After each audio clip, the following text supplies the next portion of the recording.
Hello again, everybody. I'm Dave Cohen. The 1990 catchword was three-peat. After winning the national championships in both 1988 and 1989, the goal of the Syracuse University lacrosse team was to get the Orange back here to the Final Four at Rutgers, where in 1983 Syracuse won the national championship. But in 1990, playing a reduced schedule, the premium was on winning as many games in the regular season as possible. It all began for Syracuse in the opening game in the Carrier Dome against North Carolina, a team that had played Syracuse extremely tough in their previous visits to the Dome, losing a pair of one-goal games. In 1990, North Carolina proved to be the only team to draw first blood on the Orange. But as you'll see in our Super Sports coverage, by the time it was over, the Orange was juiced. They were ready for a great season. Now, you don't want to waste your shot, but you also want to make sure you get the good one off. It's Corey Britt up in front. Oh! He shoots and he scores. A cranker! It's all over. I told you he was quiet all game. And Tom Corey let fly with a shot just 38 seconds into overtime. Later in the 1985 playoffs, the same two teams met in the Dome, and once again Syracuse won 14-13. They met for the third time here in the Dome in 1988. They lost about 3 seconds, so Bernie to Gary Gate. Syracuse has not had a shot. Gate fires, goal!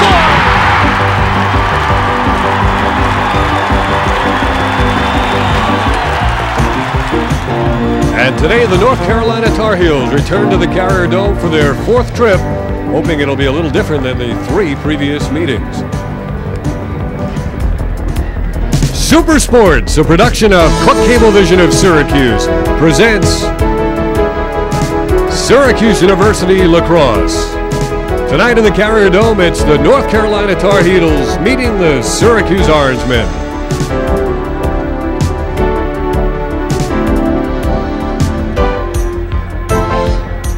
And hi again, everybody. Dave Cohen along with Dale Drypulcher. You know you've survived another Syracuse winter when the opening day of lacrosse season is here, and the operative word this season is three-peat. Syracuse is the two-time defending national champions, looking to make it 3 in a row. In fact, number 3 is really the operative word because Syracuse won 3 national championships in the 80s. Carolina won 3, and although Syracuse is ranked number 1, Carolina comes in very formidable at number 3.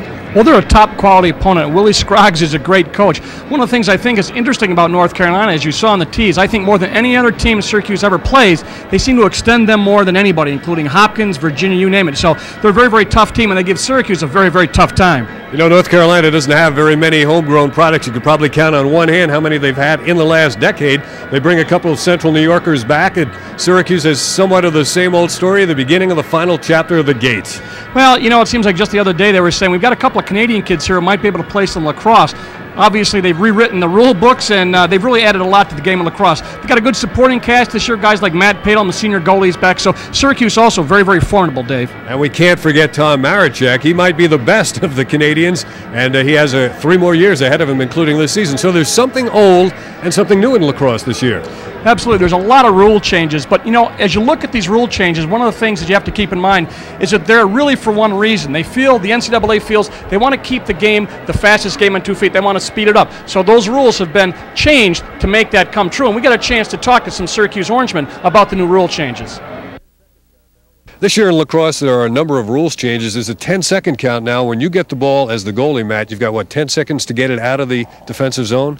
Yes, we have 10 seconds to get it from anywhere between our end line and our 30-yard line. We have to get it out of that area. It's called our defensive box. We have 10 seconds to do so. And I think that's going to work in our advantage because we're a running-gun team. And personally, it's going to work to my advantage because I like to get out and get involved in the clear, and that's going to be an important part of the clearing on the defensive end.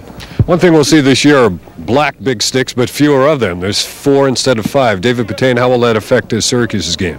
I don't think it's going to affect us too much. All I think that's going to happen is you're just going to see 2 more short sticks out there instead of having the long stick out there. Why'd they change the rule? I guess the NCAA wants to speed up the game a little bit. I don't see how it's going to do it, you know, considering SU's game, you know, these long sticks right here, they're just as good as the short sticks. One other way they're going to speed up the game this year is take away the horns if the ball goes out of bounds at the end lines. Now, Jim Egan, how will that affect your game and Syracuse's game? Well, it'll affect my game that I'll see more short sticks on me because without a substitution to get long sticks on the field, we're going to be playing against offensive middies. we're much easier to take to the goal, obviously, and it'll benefit our team that we'll score more and we'll be able to beat people more with a deeper midfield, which we have this year. Does this put a premium now on more of an all-around player instead of the situation substitution? Yes, definitely. It's put it back to a midfield game. You know, it's going to have to have the best athletes playing midfield and carrying the ball for you and playing defense for you. Kind of takes the coaches out of it, right? Oh, yes, it's going to be more of a player's game. Like I said, yep, the coaches are going to be more of putting the best players on and letting them go. Okay, there's also a change this year in terms of the face-off rule. We've got Kirk Pratt here with Tom Marachek to demonstrate the way it is now and the way it used to be. The way it is now is that the two sticks have to be 4 inches apart, which leaves the ball on the ground like it is now. Last year, the 2 balls could be in the stick like this. The other rule change is that no part of your body can be over this part of your stick, the shaft of your stick right here. No part can be leaning over. Basically, what that's going to do, it's going to take away from the big, strong players, and it's going to hopefully benefit the quicker, more agile players. I guess, Kirk, we won't see any more cheating like some guys used to do in the old days. How'd they do it? Once in a while, what would happen is if the 2 sticks were in like this, people were able to lean over the ball, and when there was a little fight here, they'd grab the ball with their hand and throw it out like that. Naughty, naughty, naughty. Yeah.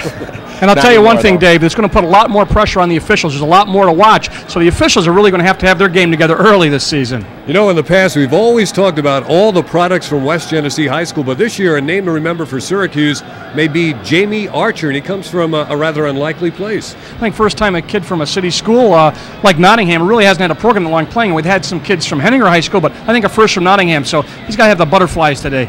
Well, we'll get a look at the new face-off rule in just a moment as we come back with the starting lineups as we get set for game number 1 of the new decade of Syracuse lacrosse.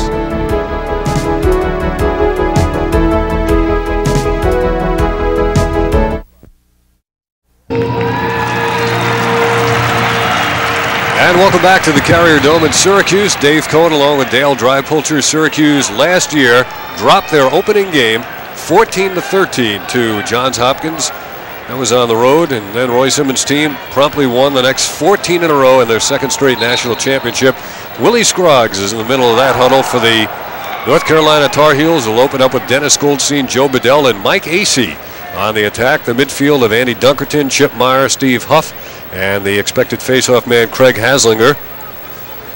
Tar Heel defense, Joe Bresci, considered the best player on the team. Graham Bundy, Brian Kelly, and Andy Piazza will be the goalie.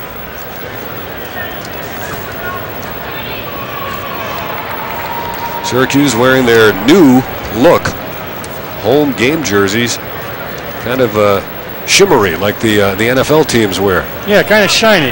Satin look. Here's how Syracuse will line up on the attack. Jim Egan, Greg Burns, Tom Marachek, Rodney Dumpson with perhaps the hardest shot on the team, the brothers Gate. Kirk Pratt is the face-off man for Syracuse. McCabe, the All-America, on defense with Todd Stratton and Eric Holbrook. Stratton, a new name to Syracuse lacrosse fans. Matt Palumb, who was pressed during the preseason practices, will open up in the nets for Syracuse. We're getting set now for the opening face-off, and here we go for the Orangemen. Andy Dunkerton out to take the face for North Carolina, and Kirk Pratt for Syracuse. It rolls toward Paul Gate, and it's picked up, and possession goes immediately to North Carolina. And Carolina into the box, and they set up offensively for the first time. Carrying it behind is Dennis Goldstein, his brother Tim played at Cornell. Here's perhaps the first shot, but this slides to the stick and the ball, and here's Gary Gate, and the crowd is roaring, and they are into it. Gate dribbles it a time or two, and he gets it up to midfield, and McCabe carrying it low now. Going to be triple team, and he gets it ahead, and Syracuse is on offense for the first time. A pass toward the zone, intercepted by Carolina, and they come upfield now on the left wing with it. Dunkerton, who took the face-off with it now. Andy Dunkerton, number 16.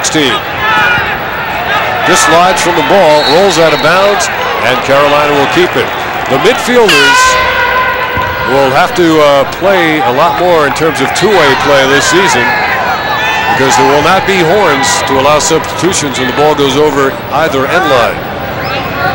Now Carolina with Craig Haslinger, number 23, facing Dennis Simmons, number 40.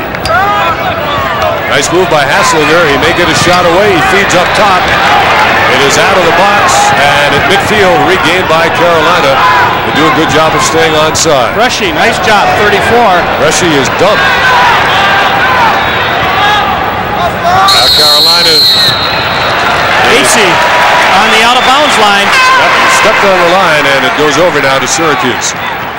Here's where you'll see the, well, I don't know where they're going to get the ball. They'll get it above the line, or pretty close to being above that line. They've got 10 seconds to get out what will be the 30-yard line. It's hard to see here on the screen, Dave, but in essence, the 30-yard line is that defensive zone, defensive restraining line, and they don't waste much time.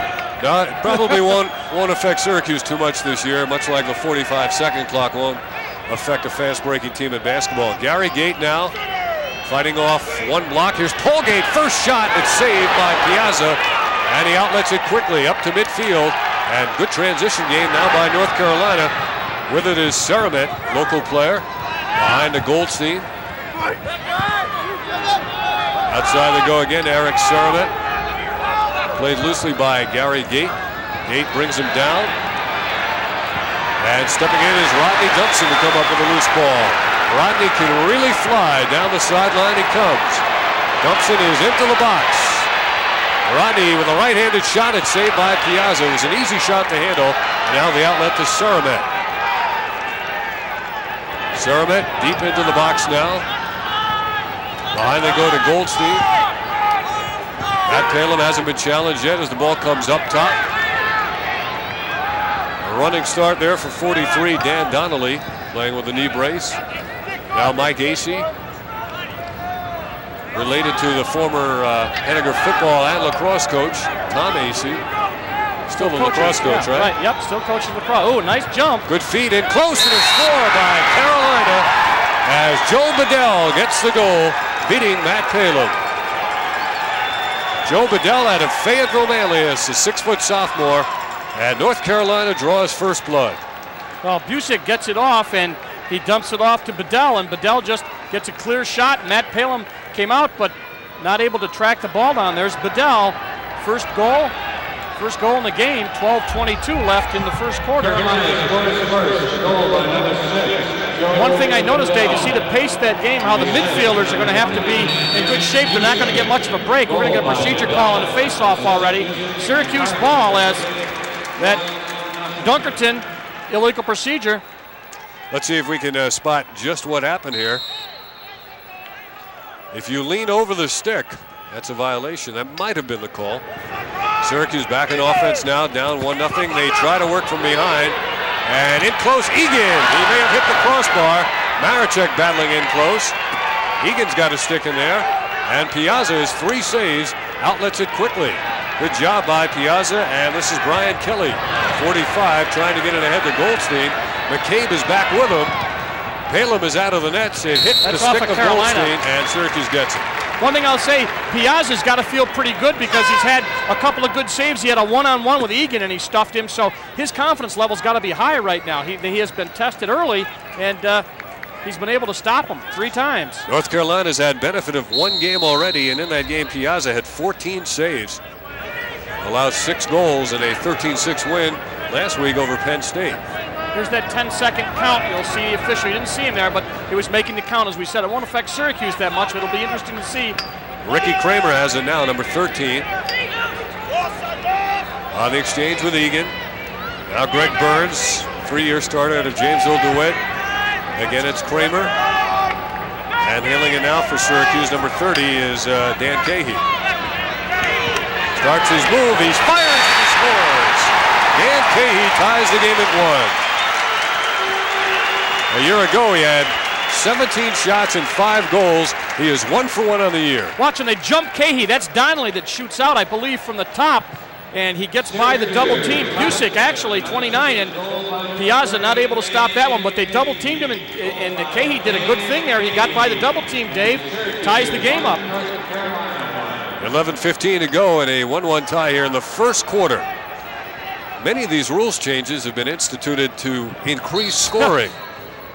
That's not a problem of Syracuse's historically. Paul Gate losing that scrum there. Goldstein has it. His weak shot is deflected by Palumb, played from behind. And North Carolina will keep it. Goldstein will get the ball. There's a look at Carolina as they begin to play from the end zone. Goldstein has it. gives you an idea of what he sees. A lot of green there. Oh, McCabe was very adept at letting the players slip by and then break up the shot from behind. Nearly was victimized that time. First team All-American, best in the country, McCabe out of Long Island. Carolina has dominated the offensive flow in the opening 4 minutes of the game. Outside now it's Mayer, 21. And a good takeaway and a strip from over the top by Paul Gate. Mayer, though, may get it back, and he does. The midfielders like Paul and Gary Gate have got to be two-way players this year. Paul gambling and missing. Carolina somebody working it behind. There's Goldstein. Boy, he's a lot like his brother Tim, who played at Cornell. Very heady player. Andy Dunkard in 16. Up top, the fake right, the delay, the hesitation. Backed out of there by Steve Huff. And the slot taken away by Syracuse. Gary Gate, the crowd will buzz when he gets it, anticipating a shot. And a score. Coast to coast by Gary Gate. And Syracuse leads it by a 2-1 count. Gary Gate now needs 9 goals to become the all-time leading goal scorer at Syracuse. Coast to coast, the guy with the most, as he just sprints down the field. He got hurt. I don't know if that's the knees looking at. He got hurt a little bit there. There's earlier in the season, actually practice, he slipped, but you see it didn't seem to affect his speed as he just took it all the way down and got it by Piazza left-handed. First goal for Gate, 2-1, Syracuse. 51 goals a year ago, 70 2 years ago. That's the all-time NCAA record. Dave, I think already we're seeing the speed of the game, and also one of the other advantages of the fact that you can really only have one big stick midi. Actually, they say you can have 4 big sticks. Obviously, your 3 close defensemen are going to have big sticks, but that really is going to make it hard to defend guys like the Gates. 2-1, Syracuse leads. Rodney Dumpson applying the defensive pressure. Carolina getting some good opportunities. Palumb took that one right in the chest, and we had a Carolina player dump into the crease. That was Haslinger. That's a violation. You cannot step in the circle around the cage. And they will assist you into that circle if they think that you're getting too close. And we'll see where the push, there's the hit. And now watch the Haslett. They didn't call a push, and his foot was on the line, so the circle, and that gives the ball to Syracuse. And it was Todd Stratton that time who gave him that little nudge into the circle. Syracuse leading it now 2-1. First time Syracuse has really had a settled situation, Dave. Greg Burns to Gary Gate. They swing it now to Ricky Kramer. Rodney Dumpson's in the slot. Here's Ricky. He was thinking about unleashing the shot. Now he gives it to Gary. Where's brother Paul on this play? Jim Egan with an alley-oop attempt coming from behind. Off a Carolina stick, Dave. That will keep it in Syracuse's possession. We have a horn, but did the ball go across the end line? We shouldn't have a horn over there. Guess old habits are tough to break. Dumpson to Gary Gate. Marachek has it now. Carolina basically staying man-to-man defensively. Egan, and now Dumpson. Quick change of direction. And coming off the pick is Gary Gate. Boy, he just drops people in his path. He feeds the crease. Rebound. And a good job by Piazza and company. Dumpson in pursuit. Andy Piazza now outlets it to the far wing. Carolina breaks quickly. Haslinger. This is a very quick pace for an opening game. 2-1 Syracuse lead. Nearly midway through the first quarter. Syracuse sending on a substitution now. Coming on David Patane, who missed all of last year with knee surgery. He doesn't wear any kind of brace on his knee, number 24. He's the big stick, midi. McCabe applying pressure on Goldstein. And they take the ball away for the moment. Carolina gets it back. Palumb out of position. And Goodell plays it on the end line. Palumb is out of the cage. Palumb gets back in. Big got some people open on the wings. Big crowd and a very vocal crowd here at the Carrier Dome. Here's Dunkerton changing directions against Gate. He was open and they couldn't get the ball to him. That was McNichol, I think, 18, yeah, McNichol. Patane playing D out at the point. Carolina working from behind again. Eric Holbrook there defensively. Played last year, first time as a starter. And the ball comes loose on the good pressure being applied by Holbrook. Palumb out with a save. Slider. And they cover up in a big pile. What will this call be? Clipping. Carolina's going to keep it. Yeah, covering the ball, I believe. That's Terry Cullen, the official who made that call, working today with Bruce Teague. You want to see what happens down in the crease? You see what the action is when that ball goes down and people think they're going to get an easy shot, you attract a lot of people. So there's the sliding save by Matt Palumb. As we come back, loose play at midfield. Offsides against Syracuse are given back to Carolina. Jim Busick, number 29, will begin play as you look at John Desko. This is Busick. He was the ACC Rookie of the Year last season. Great one-on-one move, low shot, wide, but back there is AC. Now here is where the ball boys must return the ball either to the official or to the player on the end line. Yeah, and, you got 10-year-old kids back there. We'll talk more about that when time permits. In the meantime, Goldstein works from behind, and McCabe is on him again. Out to Dunkerton. Now they move it up top there, and Brian Kelly plays it. Kelly being played by the Syracuse defender, who's number 34, Rob Persing. And now Goldstein behind the cage, and outside they go again. 29 is Busick. Syracuse leading at 2-1. Clock down to 6 minutes to go in the first quarter. Holbrook, the defender, against AC. The cutter is Goldstein, and the ball is loose. Played on the far side by Brian Kelly. Against Rob Persing, he begins his move and goes by Persing, who gets back into a crowd. Carolina will keep it, Dale. Lots of action. Carolina really being very patient. There's Willie Scroggs as he watches the action. They've been very patient, and they got good backup. They're getting the ball back and getting some shots off, putting pressure on Matt Palumb and the defense. Now Joe Bedell has the first and only Carolina goal. Not a one-on-one play by Carolina. That shot is wide. But if you're watching lacrosse for the first time, when you shoot at the opposing goal, if the ball goes out of bounds and you're closest to it, you will retain possession. Kind of like an offensive rebound. Coach Donahue really kind of directing traffic for Syracuse with the new rules, making sure they know who goes in and who goes out when they get that big stick in. They really haven't had to worry about that lately. The Carolina team has had the ball in the Syracuse offensive end for the last couple of minutes. Carolina now with Steve Huff, number 44, controlling. Huff works, goes by Persing, feeds the crease, but it wasn't handled by Carolina. They have dominated the action, and Palumb stick that one away or may have used his chest. Now from behind, Simmons gets his body in there between the ball and the man, allowing Syracuse to begin the transition. This crowd loves the transition game here in the Dome. Paul Gate is coming on now. Syracuse also sending on Rodney Dumpson.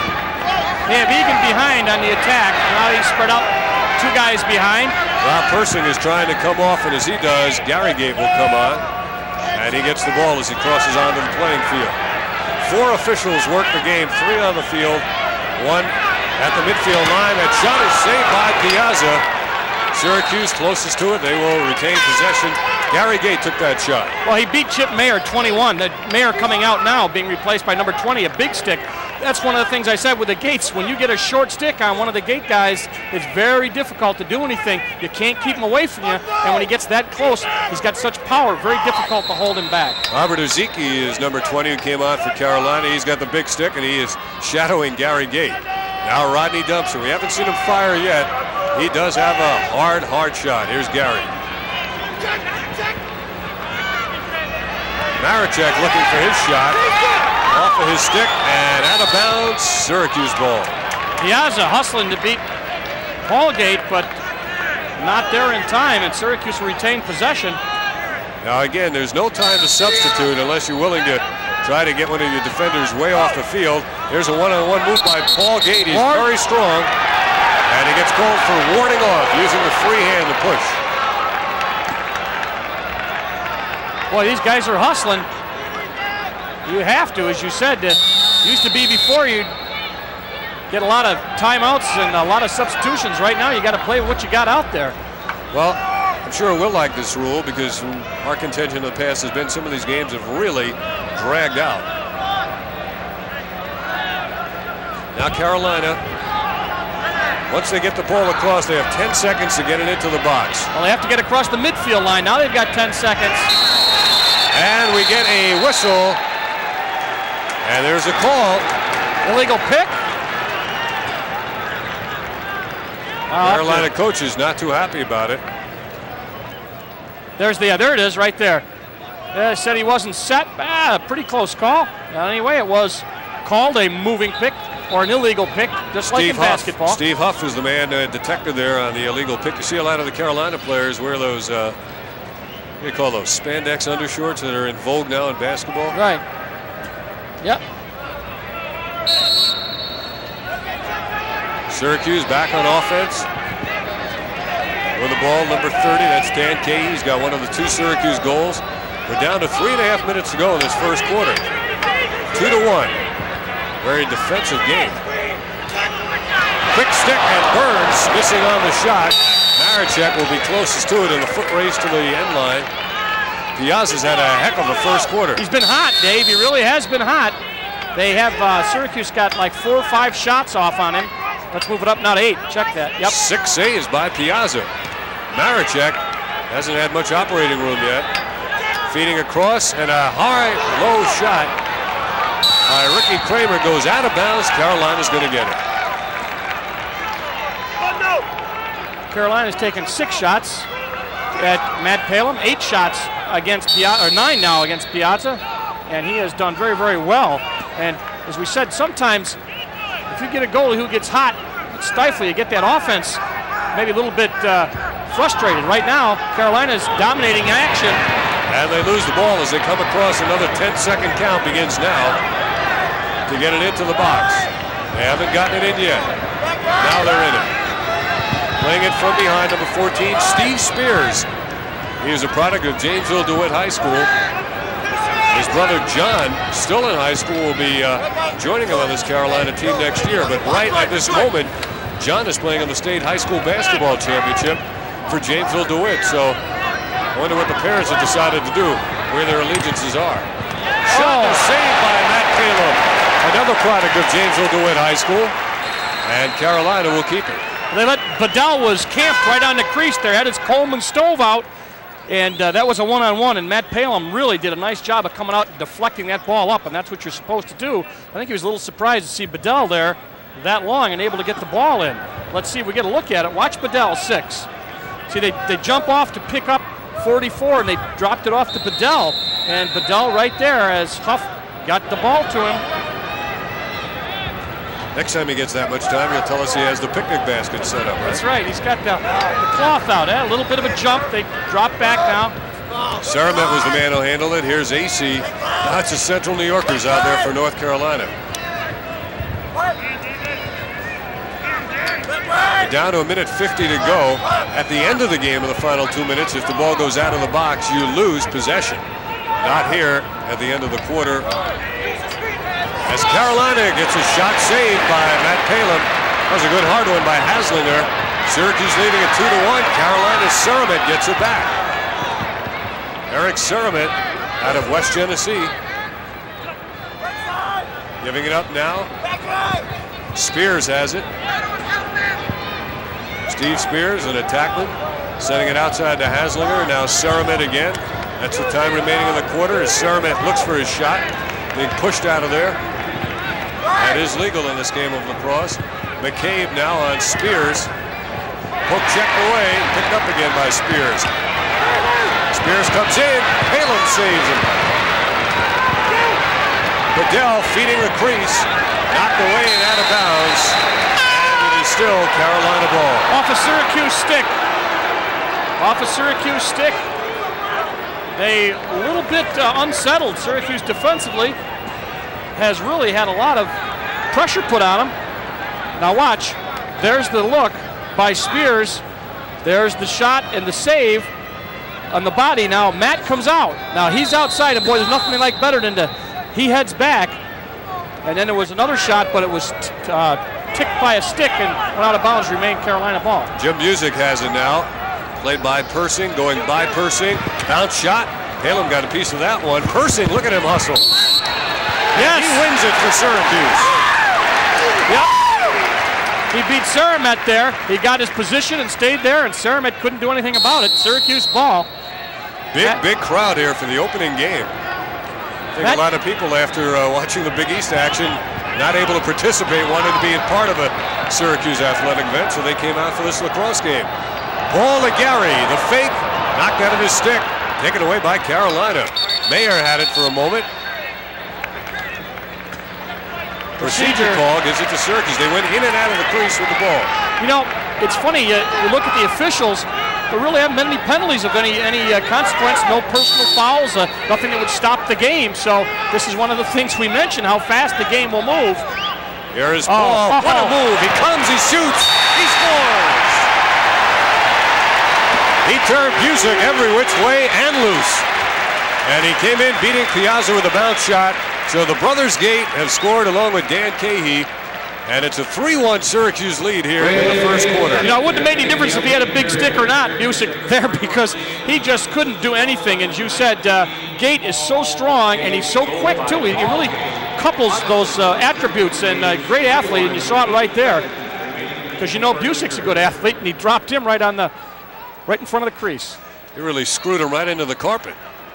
Final seconds of the first quarter, rapidly played, very clean. Is there time for another shot? He did get it away in time, but that is the end of the first quarter. With the score, Syracuse 3 and North Carolina 1.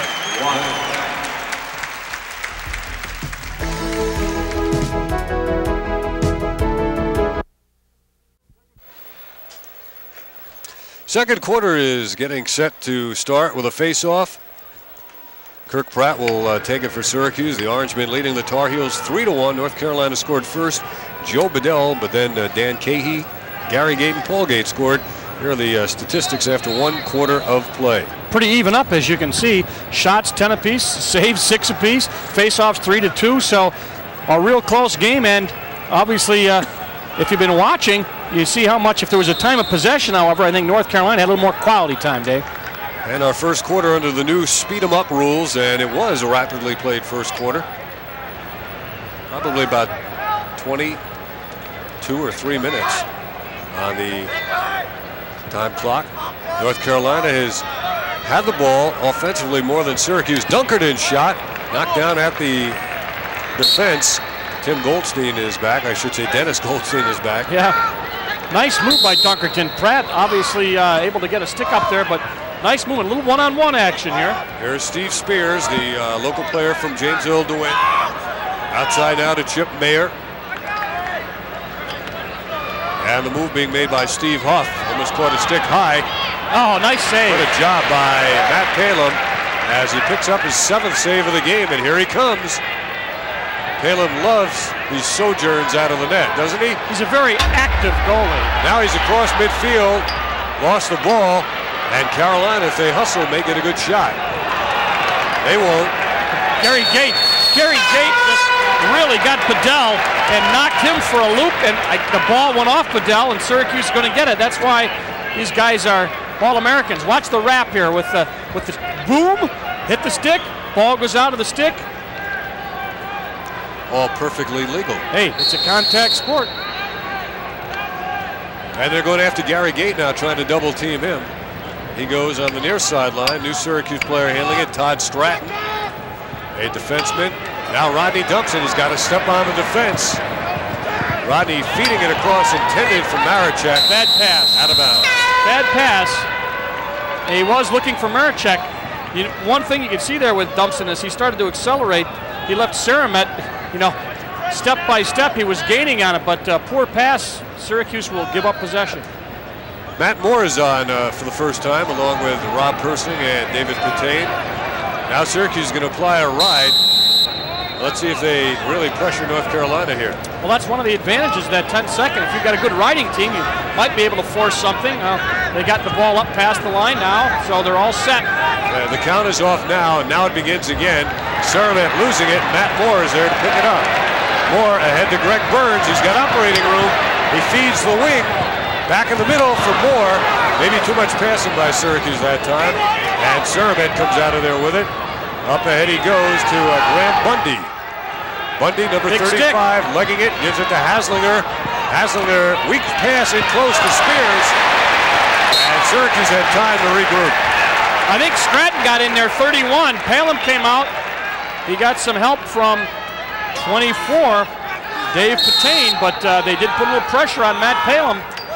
Now from behind, it is Carolina again with Goldstein controlling, and McCabe is on top of him. McCabe out to Haslinger. Saramet sets the pick. Here's Spears.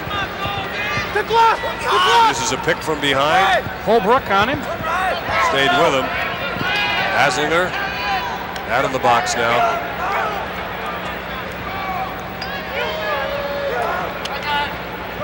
Back he goes to Spears. Will make it Saramet. Moving on Persing. Low hard shot off the screen. And Carolina keeps it. Setting people up on the crease on that last time.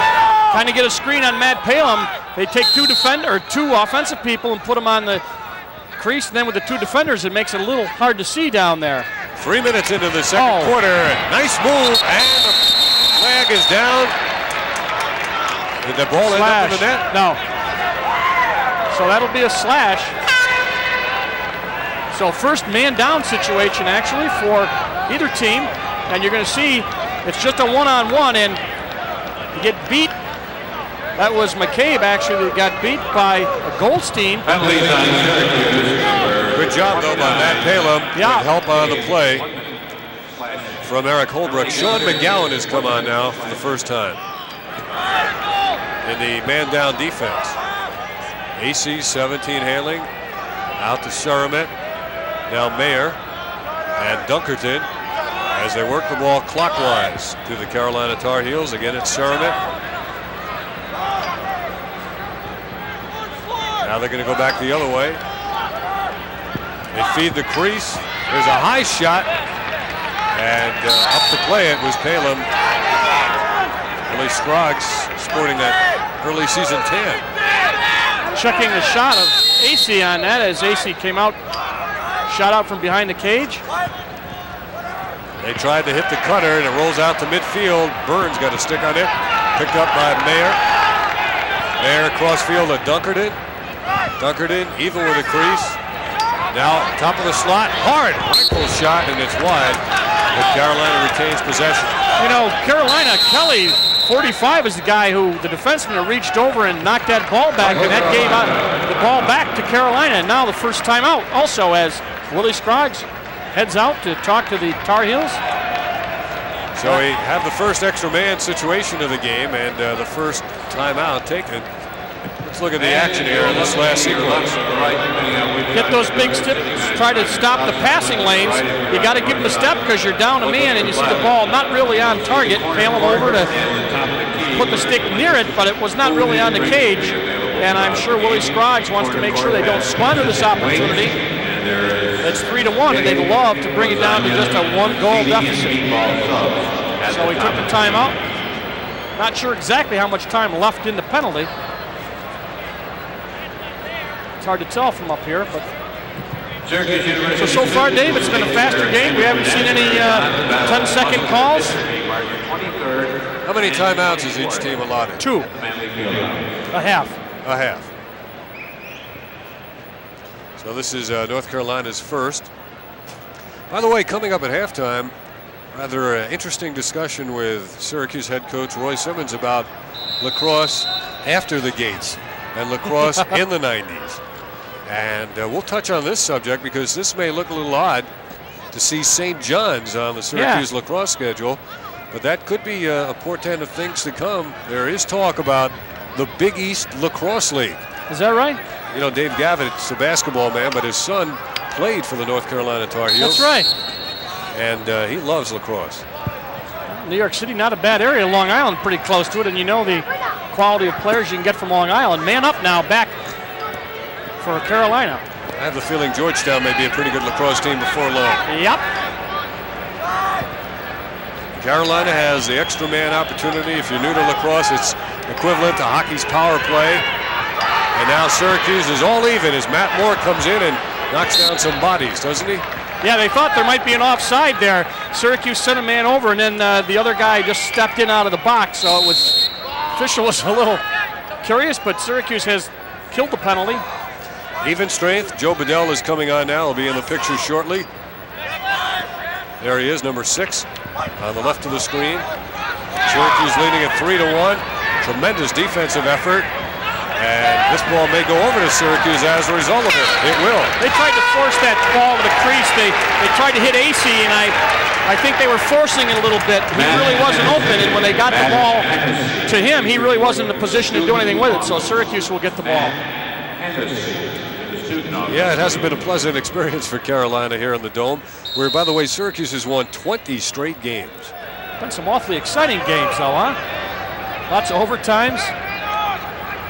Syracuse clears the defensive zone. What a move by Gary Gate as he just saw an opposing player go right down to the turf. Gary fighting for position. His shot is wide.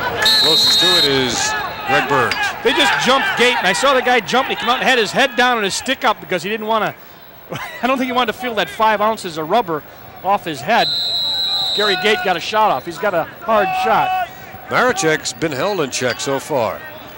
I don't know if Rodney Dumpson has even had a shot yet. We really haven't seen the attack. You know, they used to see in the past, get the ball behind and let them operate from behind and power on the cage, but they haven't done it that much.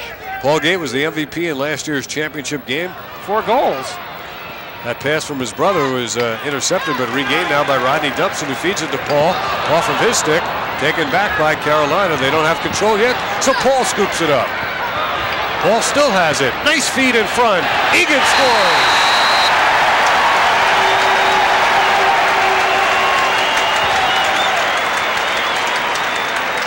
Two or three times they took it away from Paul Gate, but he was determined to vacuum it up and feed Jim Egan. Well, I think one of the things, Syracuse has not had a game really to play in a real game situation.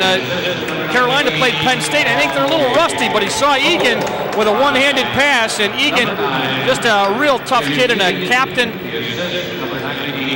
put it by Piazza for goal number 4 for Syracuse, and Syracuse able to get that open man and get him the ball on the crease in an unsettled situation. Syracuse that time had a new face-off man in there. I believe it was Tom Gilmartin. Oh, they're really riding hard down there. Syracuse leading at 4-1. Paul Gate with a wraparound check. Spears took about 12 hits, I think. Carolina able to get the ball, though. Andy Dunkert is really being checked by Gilmartin. Out it goes to Mayer. Here's Dunkerton again from behind, broken up nicely. And they return it to Palumb. This is one of the loudest crowds I've heard for a lacrosse game. Coast to coast comes Gary Gate. He feeds the crease, the fake, scores! A score on the play off the feed by Gary Gate. And it was Greg Burns who got the goal. And it is now 5-1 Syracuse. Burns, a veteran senior out of JD High School, and watch what happens. Watch Gate. He makes the move and he goes by Huff, and then he looks for Egan, I think. Got the ball to Burns, and Burns really paid the price when he went up high on Piazza as they finally slid over. 34, Brescia slid over, but not before Greg Burns put it by high for the 5th goal. Kirk Pratt on the face-off now. Gary Gate got the assist on that last goal. 5-1 Syracuse. You know, he did that bit with Kirk Pratt at the top of the show. He just got caught there for pulling the stick, they said. Pulling the defense, or the other face-off man's stick, so they lose possession. Naughty, naughty. Yeah. Carolina dominated ball possession in the first quarter. They were down 3-1 at the end of one. They're now trailing 5-1. Good left! Good left! Holbrook defensively for Syracuse. Oh, what a goal on AC. by Holbrook. Got rid of the ball and the stick, and now McCabe. This crowd loves the defense. Here's Stratton, number 31. Getting it to Maricek. He's been quiet to this point. Maricek makes his move. He fakes again. He still has it. Now he leaves it for Cahey. Cahey coming in, stuffed at point blank range, and he's stepped in the crease. Takes a short trip through the crease. Good pressure. Cahey a little upset with himself, but Maricek playing out where the midfielders do. The attack man just kind of being replaced out on top, and he knows what to do with it. He gets an unsettled situation, find the open man, and scoop it.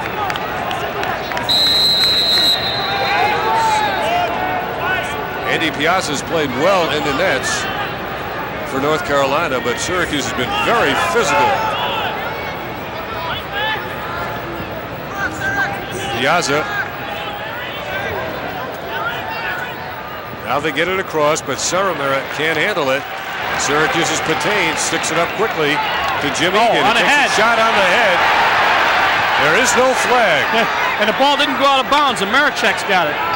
Now Egan gets it back. Ricky Kramer comes on and he gets the pass immediately. Andy Bolin is on as well, number 25. And here comes for the first time in the game, Joe Bonacci. Bonacci, a senior. Oh, Ricky Kramer with it.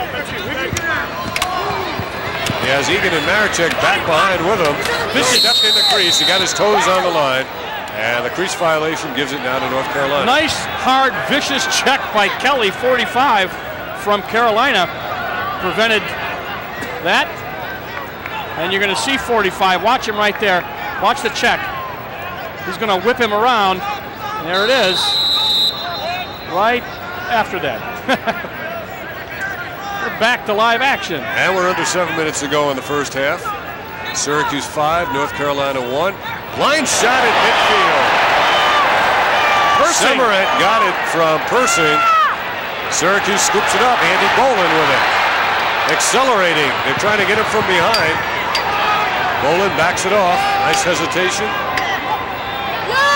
Went around Egan. Bonacci comes on, number 1. There's Bolin getting by the defender, dribbling it.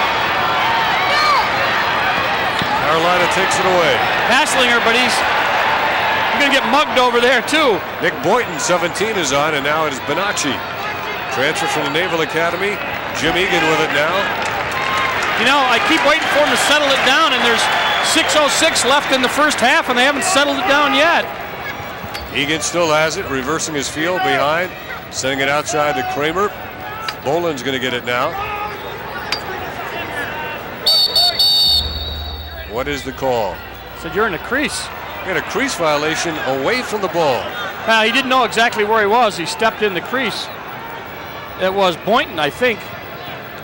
It was called on, so Syracuse will have an opportunity to ride as they make some changes. Don McNichol comes on now for North Carolina along with Jim Busick. Syracuse is going to pressure Carolina coming out of their own end. Count stops once they cross that 30-yard line.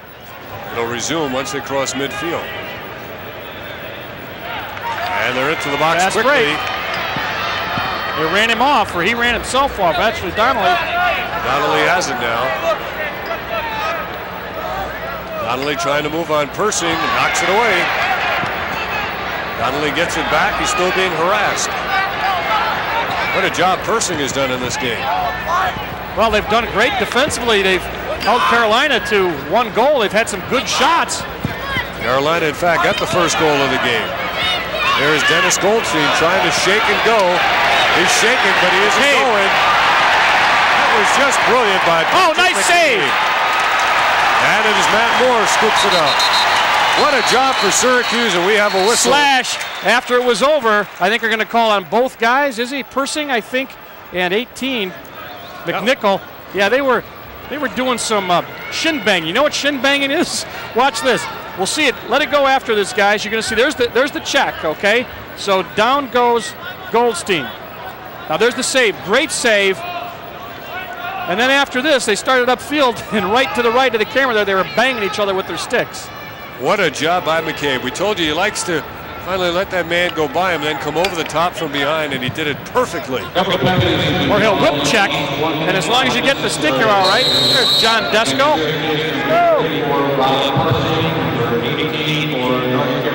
You know, and I think they made a move on McCade before, and they thought maybe they could do it again, but he really was played very, very tough on that one. Big stick, defender got it over. Persing and McNichol are in the penalty box. Yeah. Something about unnecessary roughness. 4.5 minutes to go. Shitting. There's a shot. Nice save, Piazza. Paul Gate got shoved into the crease. Legally or illegally? Let's see.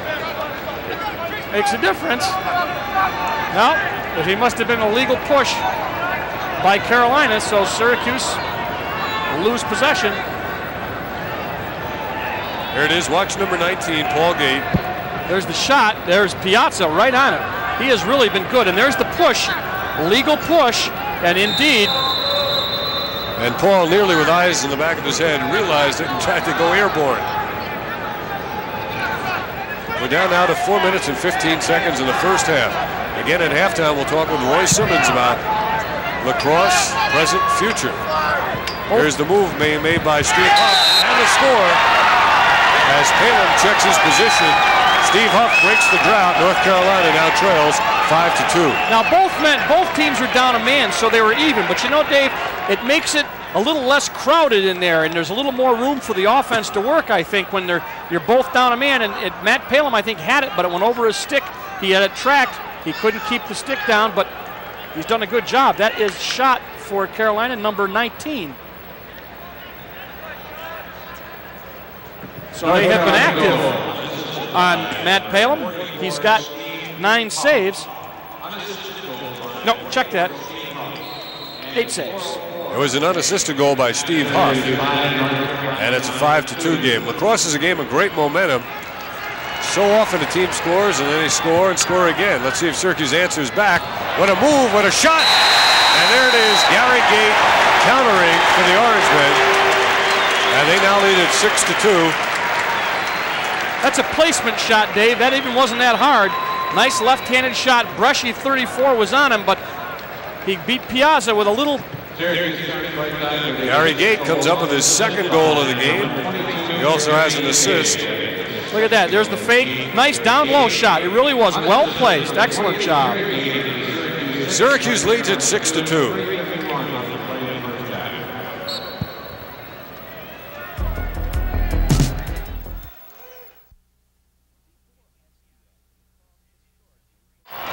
As we come back, a point-blank shot by Marichek.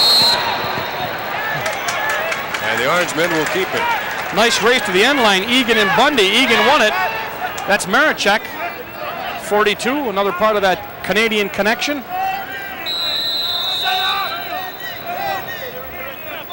Egan starts it from behind. Rodney Dumpson with it now. Gary behind Egan, in front, quick stick, goal. That was beautiful, Marichek gets it.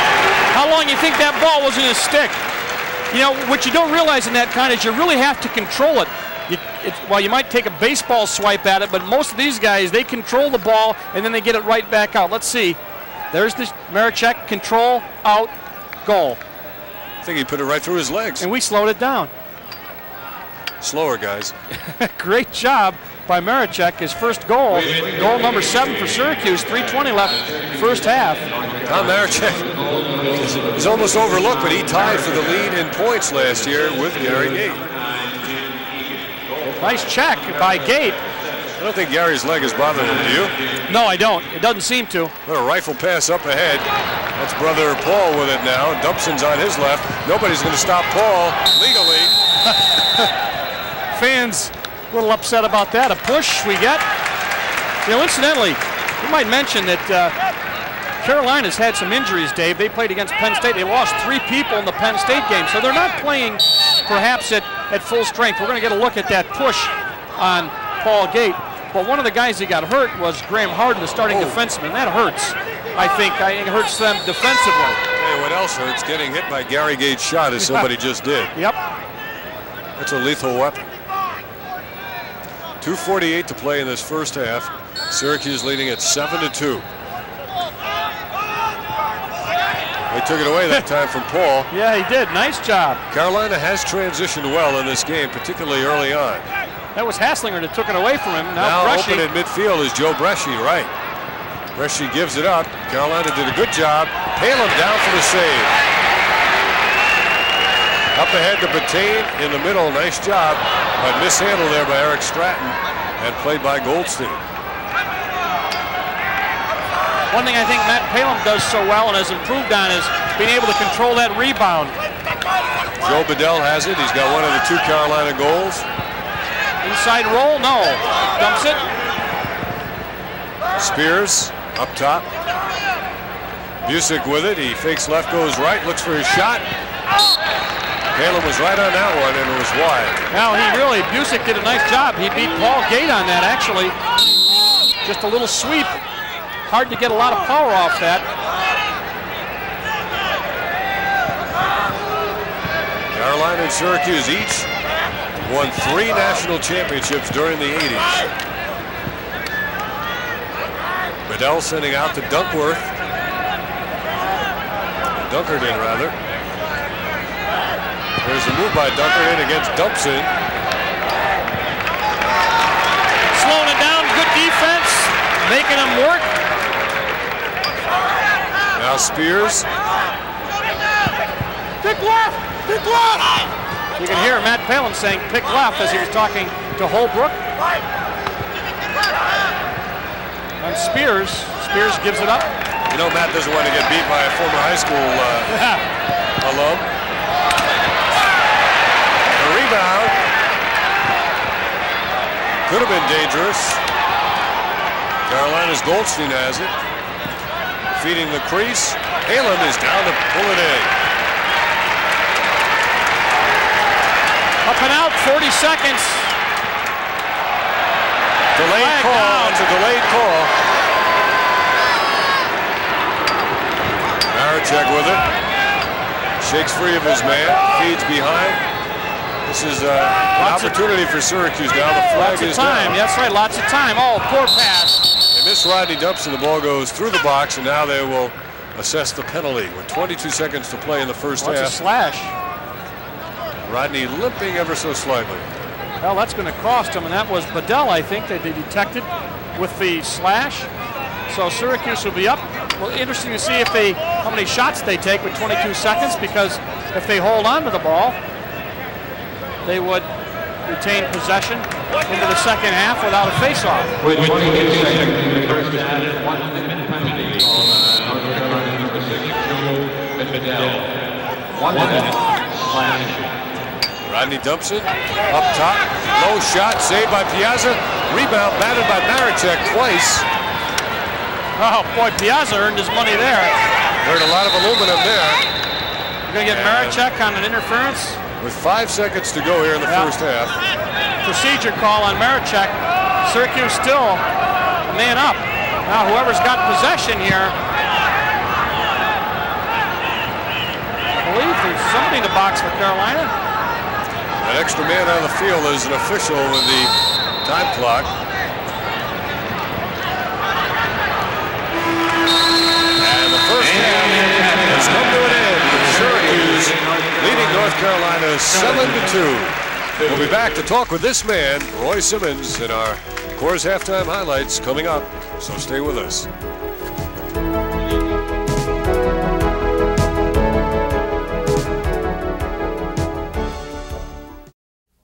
Welcome back to Syracuse Lacrosse at halftime of our first game. Our guest is Roy Simmons.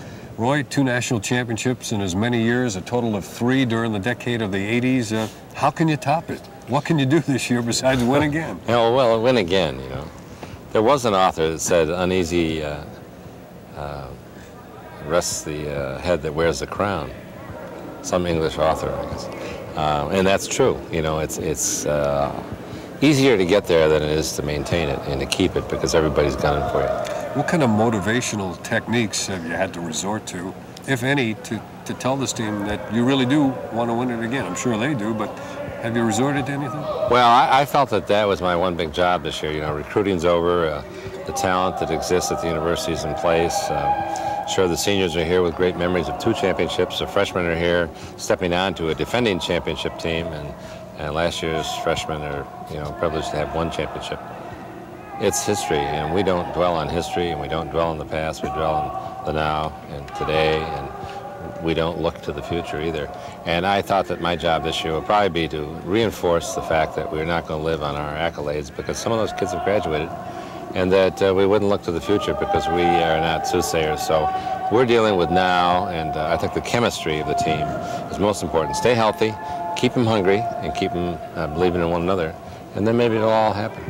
You know, in sports, when you're on top, they say everybody is gunning for you as number 1, but I guess in lacrosse this year, from the way I understand it, people are not gunning for you, but ducking you and avoiding you, and your schedule is down to what, 10 games? Yeah, we're down to 10 games, and that's certainly sufficient to be recognized for the NCAA championships that happen in the end of April, but in May. But we've got a tough schedule, in the first week when the coaches poll came out. All of our opponents, or 9 of our 10 opponents, were in the top 15 in the nation. And the one opponent that wasn't is number 1 in Division III. So I don't think there's anybody who's got a tougher schedule. I just wish it were a little larger. And then we could play Wednesday and Saturday as we used to, and maybe get 15 games in. For all the work we put into it, I'd like to have a little larger schedule. But we have the same number of games as Johns Hopkins, and as they've always had. And so 10 games is certainly sufficient for the size of the season. Next week, St. John's appears on the schedule. There's a fellow by the name of Dave York who's now down at Georgetown. Are we going to see a Big East Lacrosse League sometime in the near future? Yeah, I think it's very possible. Georgetown has had lacrosse right along, but they had not made a strong commitment to it, and now they have. St. John's made a commitment to lacrosse several years ago, put in a nice turf field, gave a full complement of scholarships, hired a very fine coaching staff, and they're right on Long Island, so they're right in the hotbed of lacrosse. So they have made a commitment. Georgetown now has made a very strong commitment. Villanova has a great team. I'm very impressed with Villanova's team. They haven't gotten the credibility yet because they haven't had the schedule. Always noted for great basketball, of course, and track. Connecticut has a team. BU has a team. It's certainly a great possibility, and I think a guy named Dave Gavitt wants to see it happen. I think he had a kid who played in North Carolina, didn't Yes, he did, and I think that's what triggered his interest, and the NCAA was smart enough to put him on the NCAA committee. Well, what could happen if there is a Big East Lacrosse League? What could happen to the sport? Will it take off and grow at a more rapid pace than we've seen it? Well, I think it would put us into a situation where we might have to honor the league, and I hope it never get to the point where I had to drop Johns Hopkins in order to play Villanova or drop North Carolina in order to play Georgetown. I'd like to think that maybe every Big East team didn't play, and we might have a small tournament, like the ACC has a tournament at the end of the year. All the ACC teams that play lacrosse get together over a weekend and they have a tournament, and I would like to see that happen in late May. It's the final go-around for Gary and Paul Gate. My, it's gone quick, but it's sure been exciting. It's been exciting, and it's gone too darn quick, and I don't know how I'm going to adjust personally. It's been a thrill. How about retirement? Well, I thought about that. I thought I was either going to have to start to coach or retire. Don't push that retirement too heavy, man. No, it's been a thrill. It's like maybe coaching Babe Ruth and Lou Gehrig on the same team. That must have been a thrill, and they are the Babe Ruth and Lou Gehrig of this game. And to have one is unique and wonderful. To have two, but you have to meet them off the field to understand the strongest suit is the great people. And I don't call them kids I coach. I call them great personal friends. That's why I look at the boys. They're just great ambassadors for Syracuse and the game. What about some new people this year who may become household names before very long? Well, I think that's a foregone conclusion that there has to be some new kids surface to pick up the slack.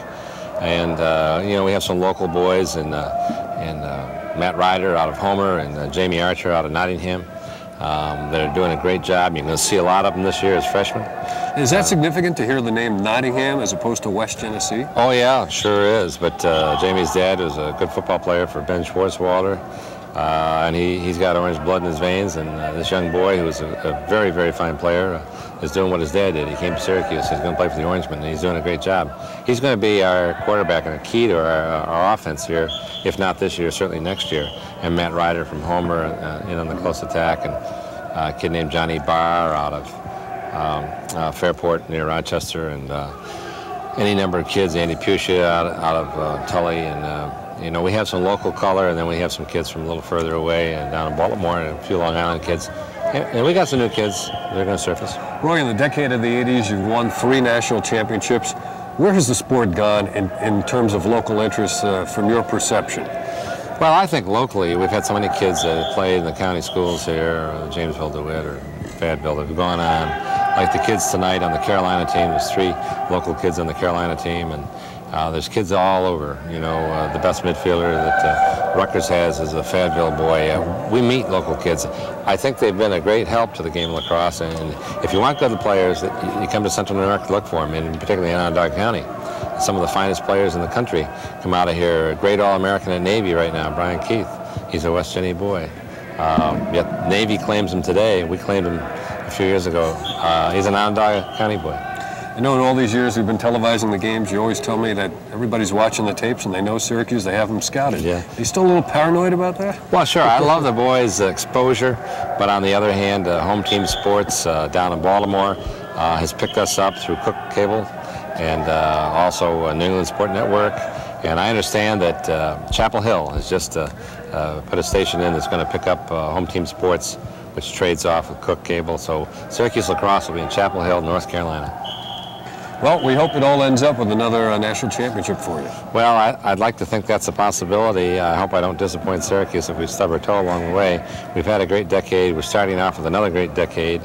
I think we have a real fine team, great support. And I'm just real proud of the university and the support they've given the team. Well, if not this year, next year, because the championship's back here. Yeah, we're back here, and I got all my coaches up here in the stands behind me telling me what to do. And yeah, I'm not real thrilled about that, but I'm thrilled for the university and for Central New York to bring the national championships back here to Carrier. I mean, the crowd has gotten that sophisticated. They can do coaching like in basketball and football now. And the more you stub your toe, the more coaches you have on your staff. Thanks, Roy. Okay, thank you.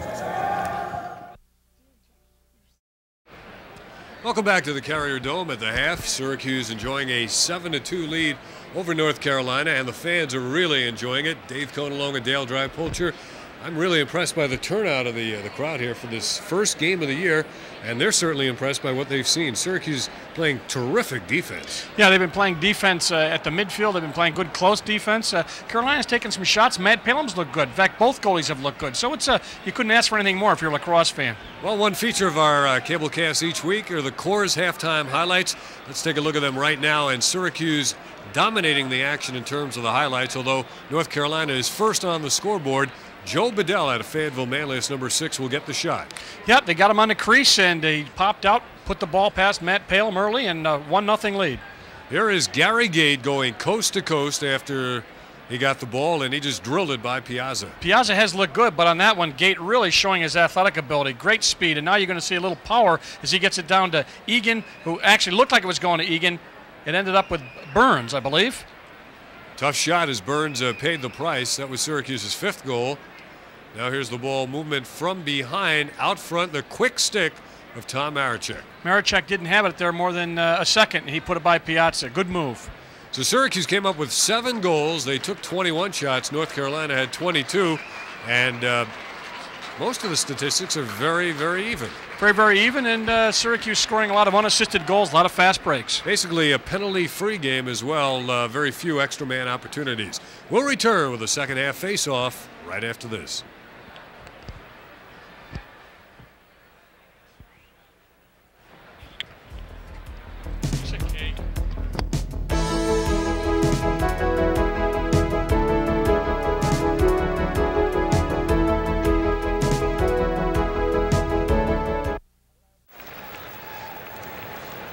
We're getting set now for the beginning of the 3rd quarter. Dave Conalong and Dale Dry-Pulcher. Super Sports beginning another season of Syracuse lacrosse in the decade of the 90s.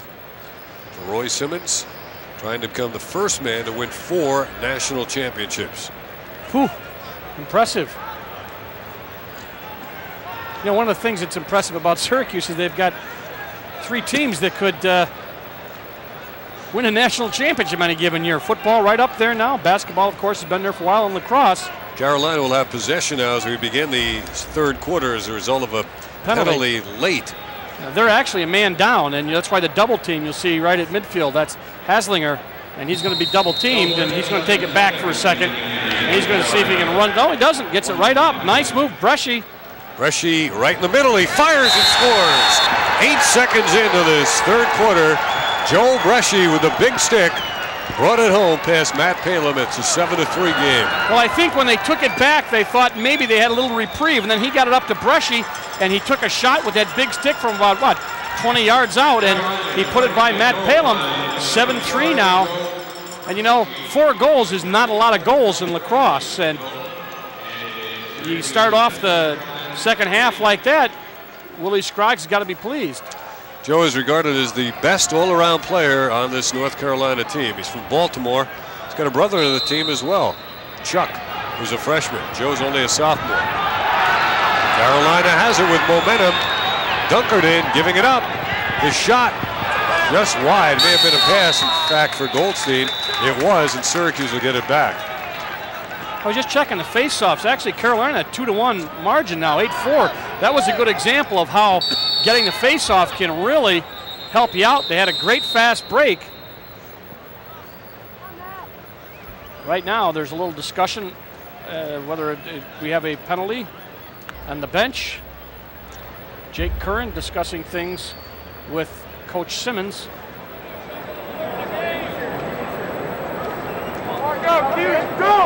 Apparently to the satisfaction now, at least the explanation. Thought he was released too early, they said, because Carolina was down a man. I don't know if they're... The ball is in the stick of Matt Palumb, I believe. Behind the cage it is. Carolina's going to apply a ride now for the first time. Paul Gate has it. Usually the bodies fall off of him. He splits through everybody and gives it up to Rodney Dumpson. Dumpson way behind and over the head of Jim Egan. I think that Rodney Dumpson is a better passer than that. He's had a couple of passes thrown his way that went awry, and I think that game that Carolina had under their belt playing Penn State really helped them. Syracuse has not had a game, and I don't think their sticks are quite there yet. Piazza in the middle to Mayer. Now Bresci down to Huff, who got a goal near the end of the first half. Here comes Huff. Saved by Palumb. He picks it up and wings it out on the outlet up to Dumpson. Rodney with the left hand cradle as he walks it alongside the box against Dunkerton. Now he's into the box. Gives it up for Gary. Ball is to his right.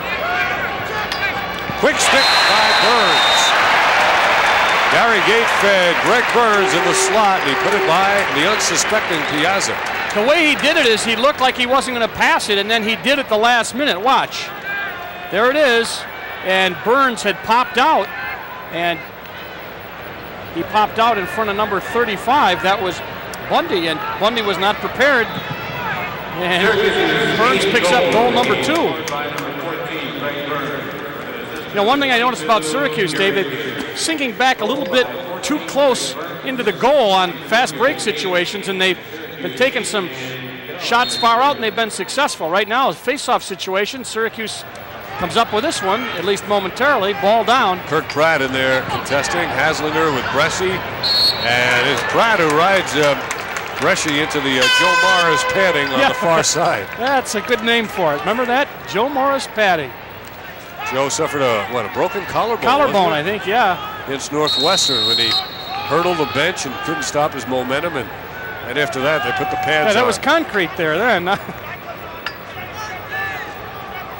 course, Joe missed his whole last season with a broken foot.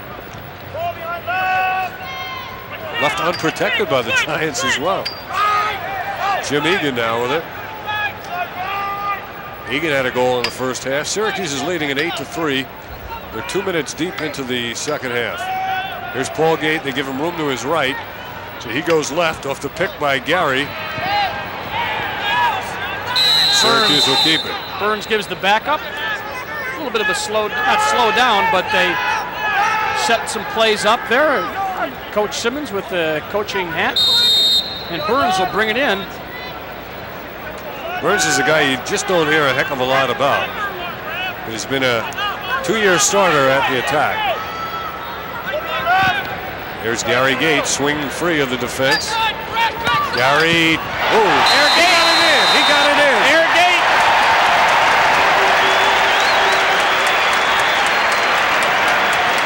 I didn't think he had the angle. He got it in there. I didn't either.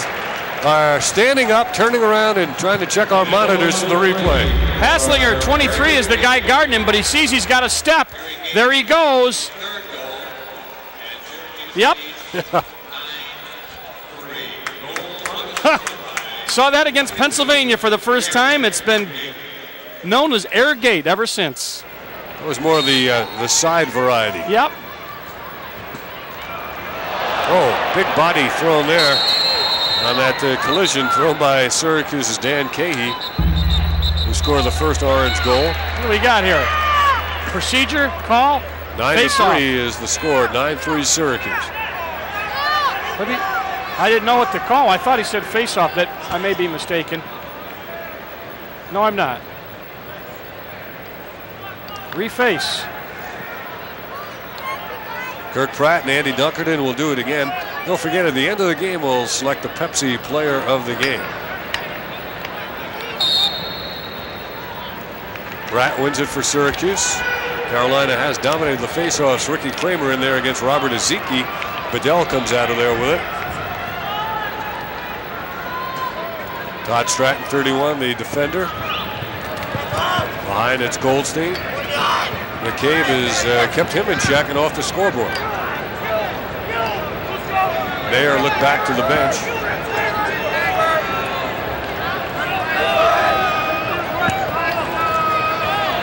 Mayer just slides from the ball, and there is a call coming. They're going to call a hold. Paul Cannon was defending on the play, number 20, and he heads off right now. Cannon is a junior out of Yorktown. Well, he wanted a ward or a hold on the offense. Watch, he goes over, and yeah, he did. He impeded his progress. So got a kick in there as well. Yeah.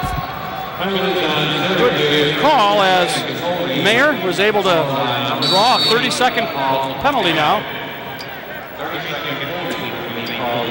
Andy Dunkerton, Chip Mayer. Third man up opportunity for Carolina. Summerett, number 11, has it. Mayer, Dunkerton, Goldstein, intercepted by McCabe, intended for AC. Actually, McCabe, Matt Palumb got it, and McCabe ran interference for him, and now they got to get it out of there.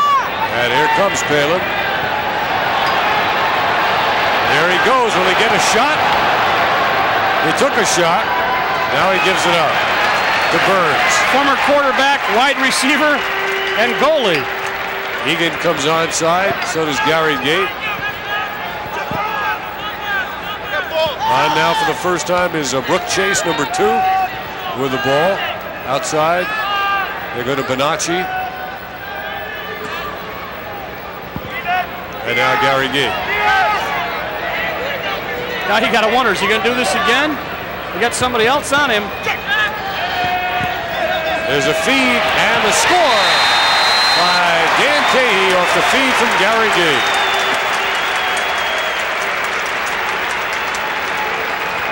And Gary is dominating all phases of this game. Lots of one-on-one there. That's Donnelly on him, 43. Dan Donnelly, and then there's the pass, and watch the move. And there's the inside move, and Cahey waited to the last possible minute. Piazza committed, and Cahey picks up goal 10 for Syracuse, and that's his second goal on the evening. So Syracuse now hits double figures. They lead at 10-3, even though Carolina dominating the faceoffs. And guess who's got it? Gary Gate with a fake. Gary with a shot.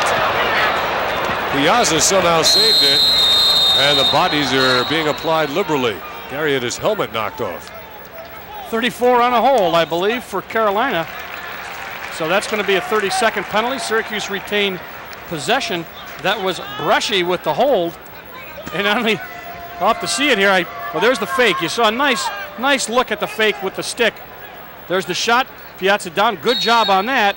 Now the ball rebounds, doesn't control it. And there you see him holding Gate down on the ground. Back to live action.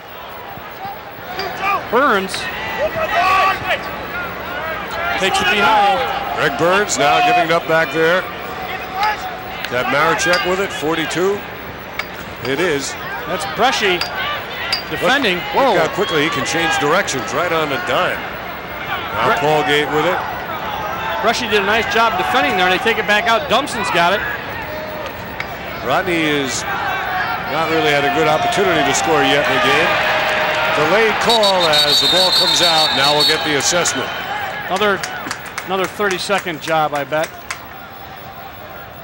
No, that's going to be big time. Illegal check. See if we can pick it up. There's the one-hand check. I don't think that was it. The second time. North Carolina, 1 minute. Unnecessary roughness. We got unnecessary roughness and a 30-second penalty. So 30 seconds. So they're 2 men down. And they're down on the scoreboard as well, 10-3. Eric Saramet on the 60-second penalty. It was unnecessary roughness, and then they got a hold. That was the one we saw on the replay, the hold, the unnecessary roughness. John Webster came off number 3's. Fellow had the broken thumb. 1:30 Did not start in the game. Syracuse shooting very well here, 3 of 5 in this half. That's deflected. That's off of Syracuse. Yeah, it was off of Maricek, I think. So Syracuse will lose possession. They're 2 men up. And now if you're Carolina, you want to get that ball and you want to get it down. Let's see where they start. Are they behind their restraining line? Yeah. So they got 10 seconds. And they're down 2 men. Over the line. Of course, they'd like to get into the box. Busick making the move. Not there yet. Now they are. That'll release. That'll release the penalty. It is Goldstein on the move, guarded by McCabe. The master up for grabs, and it's taken down by Webster. Mayer is trailing him into the play. He's going to have it now. Chip Mayer, 21. Moving on, Dennis Simmons.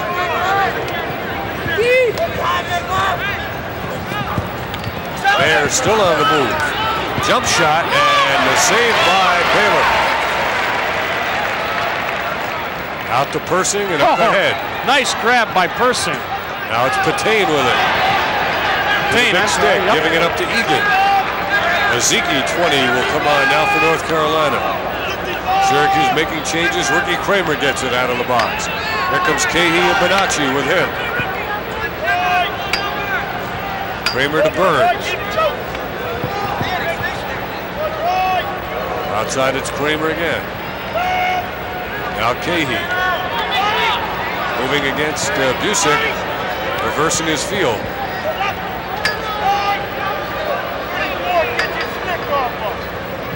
There's the dodge by Kramer, giving it up. Check the crease, Dave. Lots of bodies on the crease. Lots of movement. Oh, feed the crease. They tried that quick stick with Bonacci. Almost in and out by Piazza. He's in trouble. How much time? Up he goes across midfield as it is now played there by Huff. Huff wrapped around the head, and the flag flies from the trail official who is trailing the play. Going to hold, give you a 30. Syracuse down for 30. And you get a look at a nice textbook case of a hold where you impede the progress and also may stop some air going into his lungs if you get down on the neck. Man up opportunities for North Carolina. 4th. They have not converted. Dan Cahey was the guilty man. Cahey down.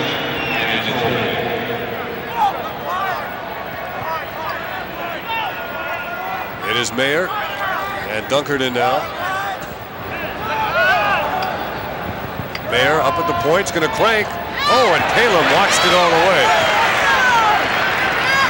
What reactions it must take, Dale, to be able to stop a shot that hard. He can take his time now because they're down a man, so that 10-second. The old cat and mouse game. Yep.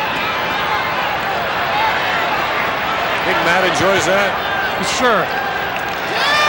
At midfield, Syracuse transitioning. Lost, however, and Huff picks it up. Nice job by Huff with a big stick. Now he loses Brian Kelly with it, 45, and Mayer. Yep. Syracuse does a good job to get back. Person, 34, from behind. Goldstein's got to be getting a little bit frustrated at this point. Well, he's got a new defenseman on him. He goes up in the air. That's Winship, John Winship. And he's a sophomore. Well, Matt Palumb really pressed by Jerry DiLorenzo for the starting goaltending spot, but Matt has done nothing to cause him to fear his job. On the ricochet, Dunkerton's going to get to it. We're down to 6 minutes to go in the third quarter. You mentioned Palumb. We've got him right now at 13 saves. Piazza 12, so both goalies having a good game in the save department, but they've taken some real tough shots at Piazza on some unsettled situations, a lot of fast breaks. Palumb's record for saves is 22, set against Johns Hopkins in 1989. Lots of time left. That was in a loss, I believe, in the opening game. Yeah. Another flag. Flag is down. As Syracuse gains possession, the penalty will be I think of Matt Moore. Matt Moore is going to be guilty. Syracuse getting a little sloppy here, getting some people in and out and giving up some cohesiveness, perhaps. That's just a good call. 30-second call on Matt Moore pushing. Fifth man up now for Carolina, and they have not yet gotten a man-up goal.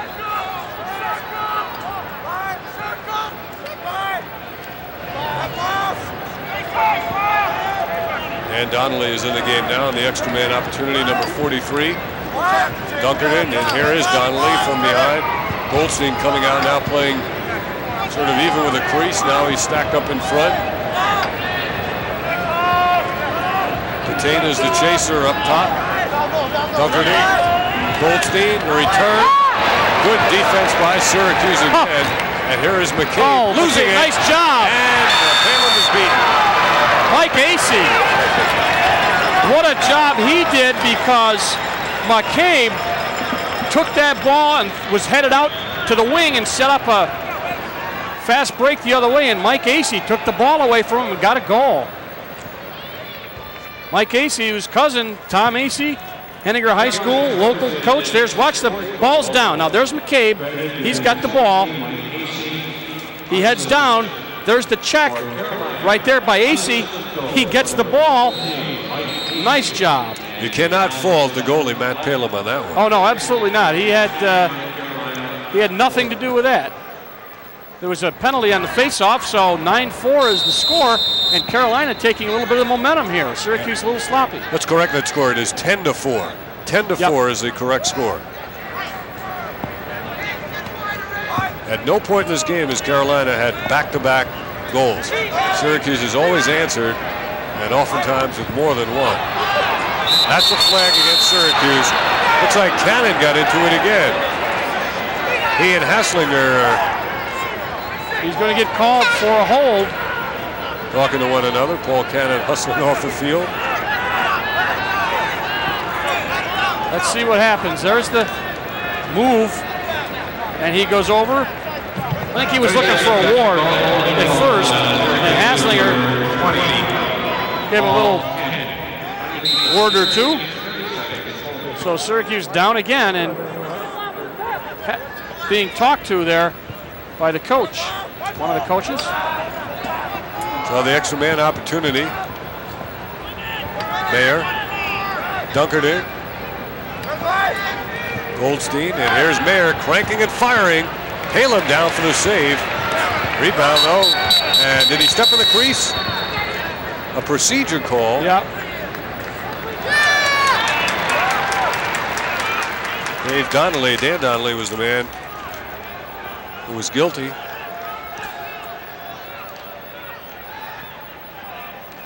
There's the Palumb down on his knees. Now he gets the ball, but he can't control it. And you're going to see 43, but the call was made before that. Back to live action. Egan gets it to Burns behind. Syracuse goes to the attack. Rodney Dumpson coming on now, number 6. Low, hard shot. Syracuse keeps it. Maricek working out front, 42. Boy, he can control this ball, can he? Brushy on him.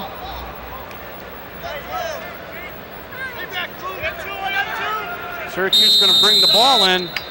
Semmeret guarding. Gate setting a pick. Gate gets it now. This is Gary Gate, 22 with the ball. Directing outside to Paul. Coming off a screen is Maricek. A couple of fakes on Bresci. Got him on the head. Burns right off the head of a Carolina player, or at least the upper body. Now Syracuse will go with a man up. Bresci with the headshot. Costs him 1. As Maricek tries to take him back, comes back on him. As you said, he's able to move so quickly, and that slid up on the head on the back side, and that will cost 1 minute. Oh, it did get him in the head. Yeah. Syracuse man up. 6th, 5th. Check that. 5th man up opportunity. They have not converted yet.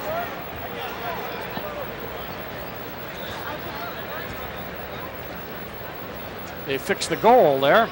Came a little loose. It's about the only stoppage play we've had. I like these new speed-up rules. It certainly isn't going to affect either of these teams. At least it appears that way. Down to 3:40 to go here in the 3rd quarter. You know, it might be a little different when you get in a tight game with a 1-goal lead. Ball Gate behind the back to Gary. Oh! He sent a howitzer low and wide to the right. Yep. And it ricocheted almost as high as the 3rd deck. Up there to that Canadian flag that is in the dome.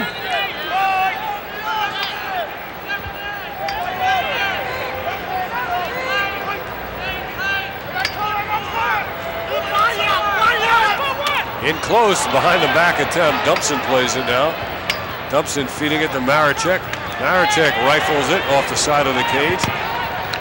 Gary Gate so strong, comes up with it. And his shot is wide, but what's the call? Oh. You know, one of the things that's impressed me with Syracuse is when they get double teamed, this is an exception. Oh. Yeah. That was a hold. No wonder he had trouble getting going.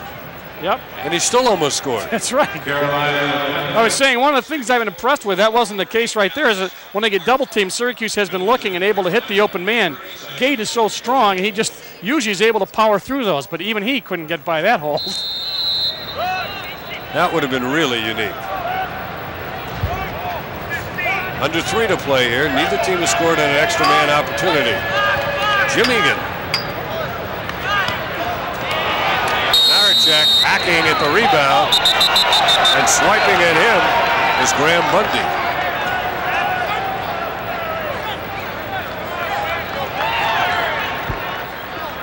Fans getting into it. There's the shot by Paul. Piazza down. But he doesn't have, that ball's outside the, wasn't. There it is. There's the push. So. It belongs now to Carolina. They're 2 guys in the box. They're still down a man. Hasslinger legging it up near midfield. Busick released. Hasslinger carrying it inside of the box now. They're all even. John Webster with it. Webster has the angle for the shot. AC behind. There's a look at Webster playing with a damaged thumb. Goldstein now. Guarded by Person.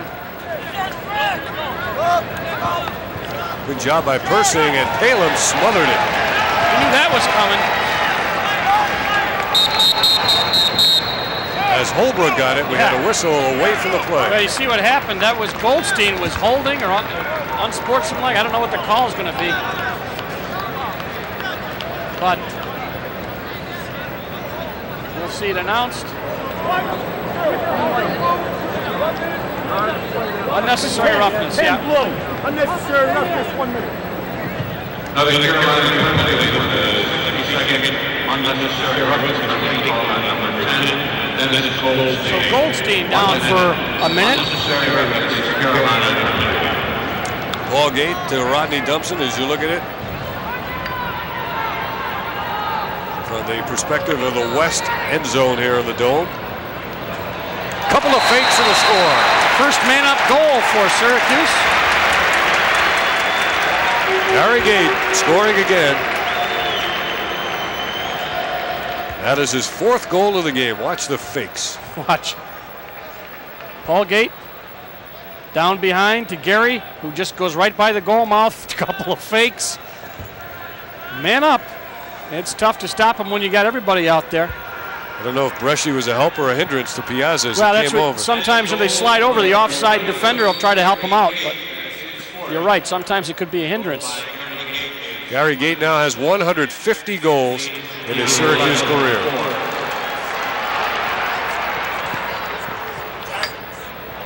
Marichek on a pass. This isn't a shot. Must Syracuse be off Carolina's will keep stick. it. Yeah, must be off 34. That was Bresci down there. Must have had a stick on it. Roy looking very dapper, Roy Simmons here with the... It's gone to the Mac look on the sideline, huh?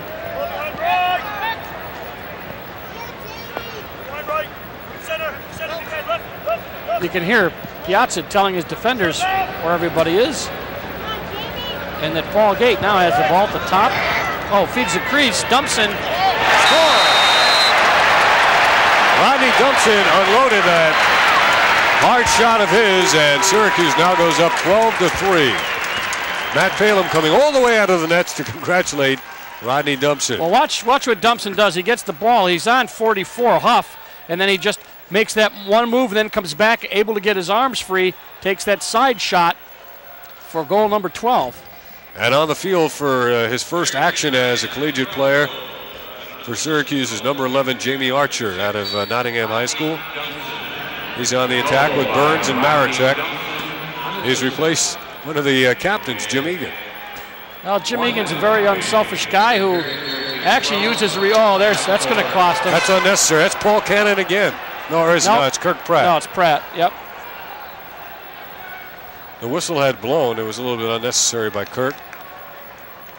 57 seconds left, and we'll sort this one out for you. Let's see. Yeah, he was out of bounds, and it was Robert all Ezeki over. was the recipient. So Syracuse, 1 minute unnecessary. We've got about 4 unnecessary roughness penalties today. I will reiterate, Syracuse has not had a game, an official game, whereas Penn State was a victim of North Carolina.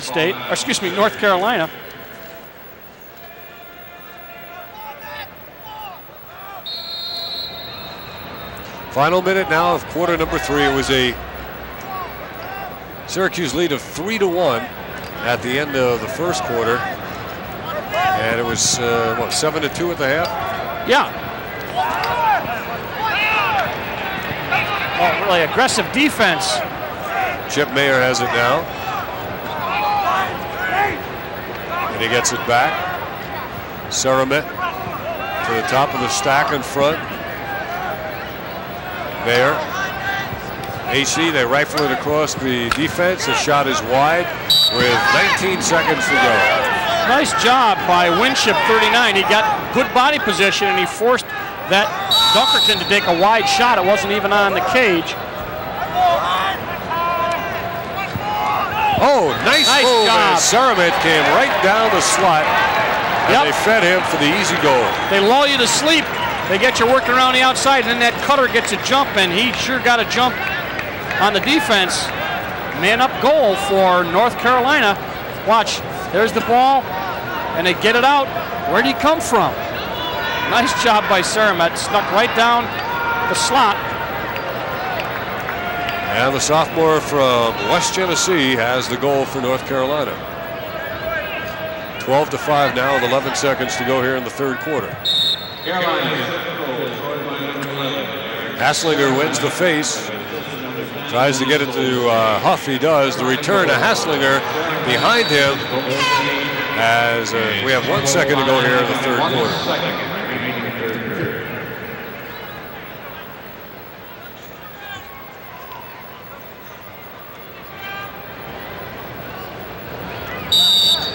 McCabe is going to fire it toward the goal as the third quarter expires.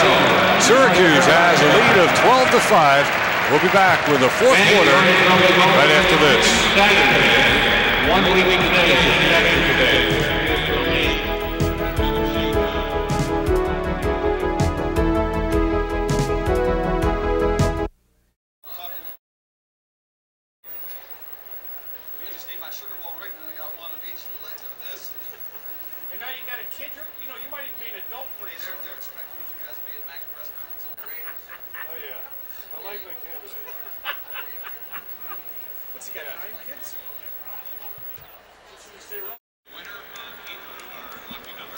And now we get set to start the fourth quarter with Syracuse comfortably in front, 12-5.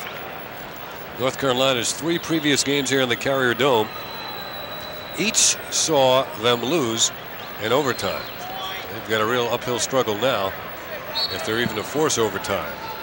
Still, the shots are pretty even. Yeah, pretty even. Saves even. Face-off, Syracuse getting closer on that, and Matt Palumb and Piazza looking good in the goals. Right now, however, you're going to have a replacement at the other end as you're looking at North Carolina. Here's Gary Gate coming in. He went low with the shot, and Piazza made the nice save. Jerry DiLorenzo is in the nets now for Syracuse. He wears number 00. He's at Levittown on Long Island. Yep.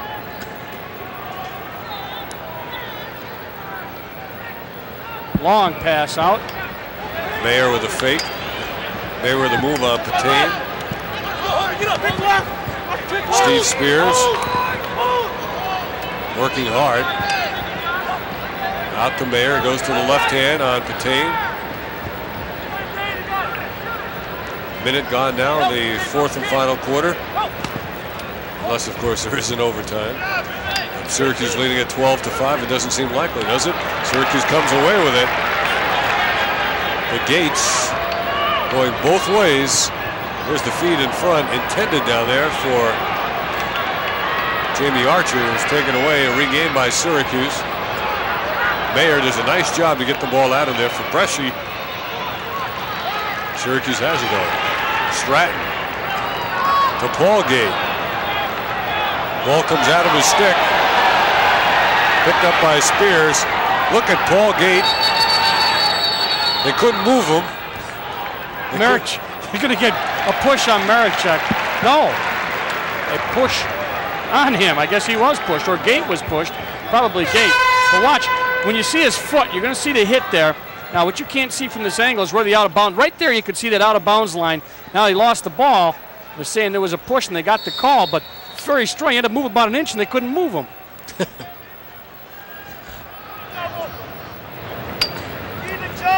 Now Syracuse has it with Jamie Archer. Along with Marichek. Yeah, I noticed Archer before when he first got in, he walked right through the crease and they didn't catch him. A little nervous. He has excellent speed. Well, there's a flag down. There comes Gary Gate with a flag down. He'll fire. How many's he got now? That's number 5. That's what I thought. And it's a 13-5 score. Against the Zeke, he works here. Yeah, he takes Zeke to the right and then comes back left and just goes high on Piazza. Piazza out of Oceanside, New York. Started out hot. Taking a lot of good quality shots at him after that first quarter. Pratt and Hasslinger on the face-off. Yeah. Another violation. These guys are still getting used to these new rules, Dave. It's going to be for a while. I don't think you'll see as the season goes on this many procedure calls. Haslinger on the nice give. Oh. North Carolina looked like they had some momentum going to the cage. They just threw it away. Jerry DiLorenzo now will trigger it in.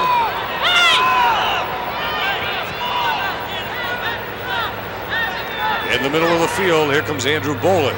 Oh, nice check. But Bolin gets it back. They feed the crease.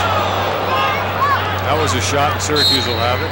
You know what you might have seen in that last, as we look at Syracuse's Joe Bonacci, they used to redirect and throw the ball back and forth between the defensemen. You can't do that anymore. It takes too much time. Those long passes, the 10 seconds would be up. So it has eliminated that aspect of the game.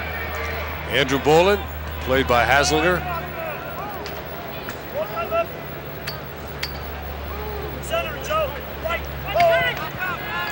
Maricek soloing. You're going to get doubled. Maricek doubling over his head, and Maricek goes down. Is it Maricek who went down? Yeah. They pushed him hard, and Maricek really doesn't look like a knee though. Well, I think it's a ankle contusion. Foot. Well, we'll see. Watch him get pushed. They want the trainers to come on and take care of it. There's the jump right there. And then he goes down later. Let's take a look. Obviously in much pain is Tom Maricek from British Columbia.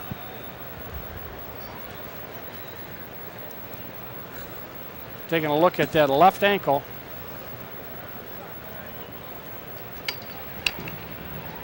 Tim Neal, one of the trainers, they help him up.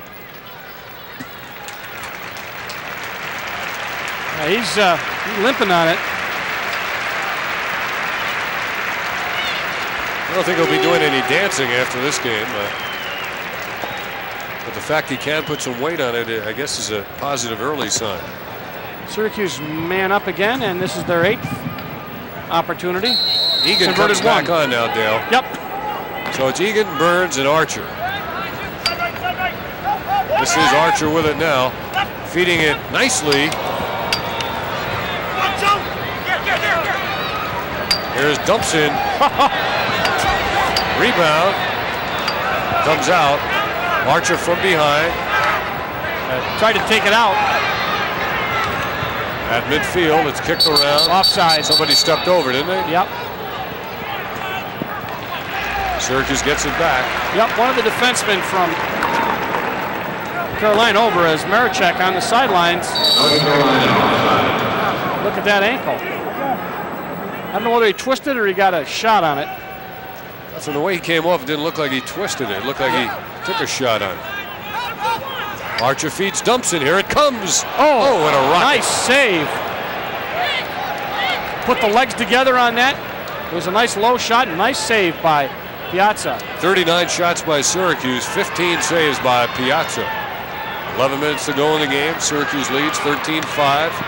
Good takeaway from behind by Gate, redirecting it to DiLorenzo. It was Matthews.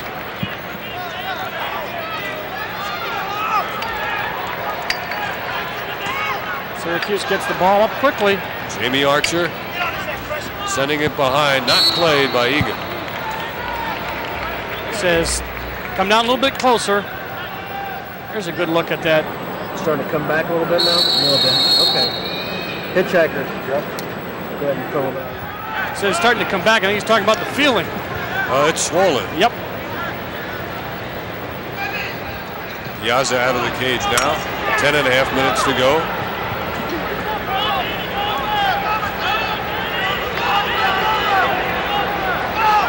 Now here is Donnelly. Donnelly on the return goes to the right hand.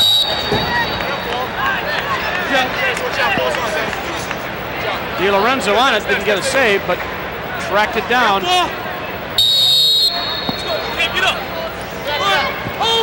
One-on-one move coming from Dunkerton. Now it's Goldstein with it. Mayer retain is on him. Mayer with room for the shot. He had a good angle. He was able to take Patane down and then get the angle. Here's the move. Chip Mayer, and you see if you can't get stick on stick with him, you're not able, as a defenseman, able to alter the movement on the stick or the shot, and he was one-on-one with DiLorenzo, and that was a goal, making it 6 for Carolina, 13 for Syracuse, and a face-off for Carolina. He won the face that time from Gil Martin. And these two are matched up again. Here's the feed to Webster, and 2 in a row. And for the first time in the game, Carolina scores back-to-back goals, and the Syracuse defense is huddling up. Well, they want to talk a little bit. They don't want to let this game get out of hand. Holbrook was back there, and DiLorenzo, and they're telling them, we still got confidence in you. We got to talk a little bit. Let's make sure we got our lines of communication open. And Webster, nice shot by that young man. Haslinger. But it's Ricky Kramer scooping it up for Syracuse at 9.5 minutes to go. The Orange lead by 6. Number 1 Syracuse, number 3 North Carolina. Kramer goes to the slot. That was deflected, and Syracuse will keep it. 17 in the game now is Nick Boynton.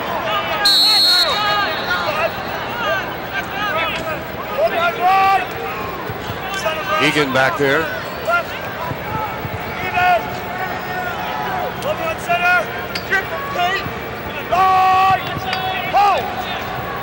Egan with Brooke Chase, number 2. Here comes Brooke against Bresci. Poke checked away, but he scoops it nicely to Egan. They feed it to Kramer. He couldn't get it down. North Carolina ball. The Tar Heels looking for 3 goals in a row. Syracuse hustles off. DiLorenzo in, as we're going to see the replay. Feed the crease. Ball off the stick of Kramer. Is that a case of not looking the ball into your stick, shooting before? Or? I think it's just a case of really a little bit of timing. I think they get a little bit better at that. Carolina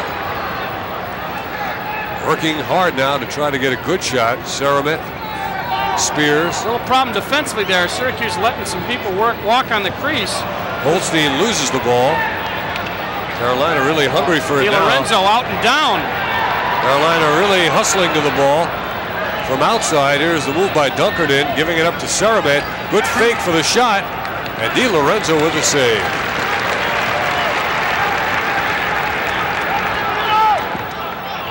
Now McCabe for Syracuse. 8 minutes to go in the game. Nice fake. Behind the back to Gary Gate. Gate is dumped, and the second flag is down.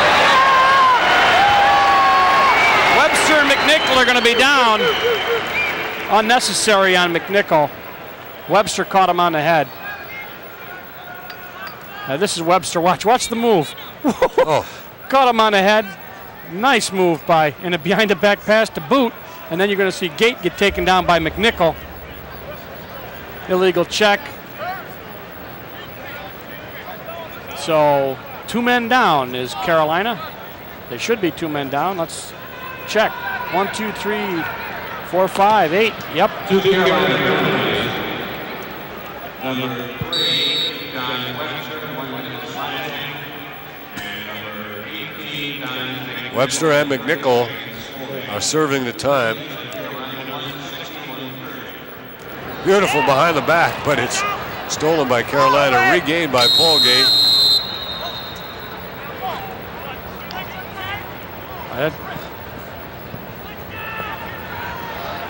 Officials talking to one another about this whistle. Penalty.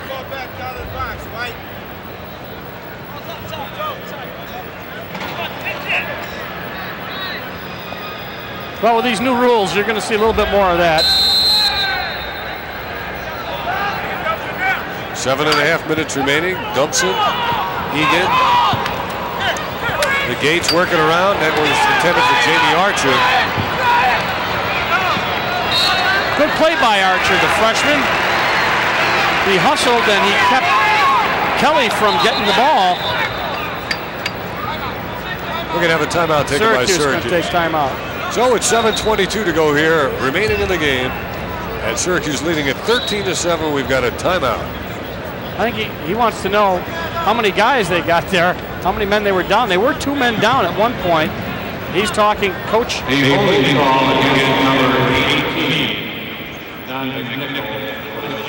Coach Donahue now on the right-hand side of Coach Simmons, also trying to figure out how many people are left in the box here for Carolina.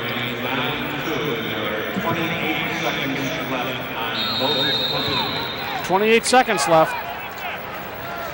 Archer behind Gary Gate. Dumps in the middle, quick stick. Nice save. Gary's going to play the high rebound. Archer now feeding it to Dumpson. Dumpson across to what a rebound. Gates, and it ricochets all the way down to goalie DiLorenzo. Now Rodney Dumpson whipping it down to Jamie Archer. Archer even with a crease behind Gary, who's the feeder from behind. He tries the air gate, and they're going to say no good. He hit in the crease before. The ball did go in the cage, I believe. The fans love it. No goal, but lots of excitement. Everybody up on their feet. Archer passes the ball behind. He takes a left-hand move. Now nobody's going to get him. He takes off. What was the call? I don't know. If his stick hits the cage. Yeah. I think the stick did touch the cage before the ball passed the plane of the goal. So that was one exactly of the modifications they made, didn't they, after the air gate 2 years ago? Well, no, that was always it. Your body could go through the air. If the ball passes the plane before you hit it, it's a goal. But if it doesn't, then his stick hit it first. Hasslinger, low shot. That one is smothered down there by DiLorenzo. Syracuse now with Holbrook. And Moore ahead of him. Holbrook down the sideline. There's Matt Moore in the middle of the field. Moore giving it up. Low hard one coming, saved by Piazza. Egan up high for the rebound, but it's Carolina with it. Steve Huff legging it downfield. Nice change of direction. He goes to the right hand. Pass back for a low hard one. Good save, DiLorenzo. Syracuse with Patane. He leaves it for Cahey, but instead it's Moore who picks it up. Now to Egan.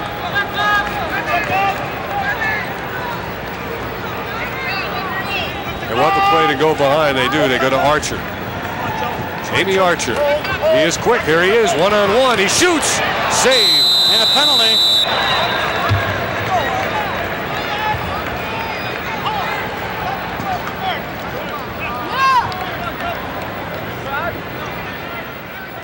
Here is the dodge again by Archer.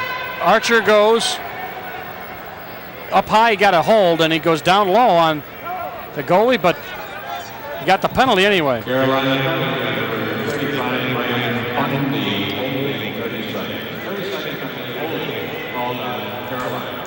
So 5:22 remaining in the game. Don't forget again, we'll select our Pepsi player of the game at the conclusion of this one. Syracuse back in action again next week. Archer feeding Gate. Saved by Piazza. That was Paul Gate. Next week it's St. John's coming in here. That's a slash. Yep. Getting a little sloppy. Egan on a, let's see, it's brushy. Yeah, anytime you come up with a one-hand check and you get anything but that cross, they're going to get you with that one. 1 minute. Tim's a little upset with himself. 5 minutes and 8 seconds remaining.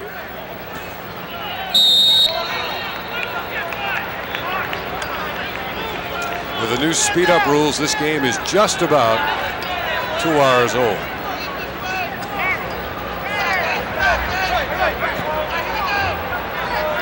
Syracuse.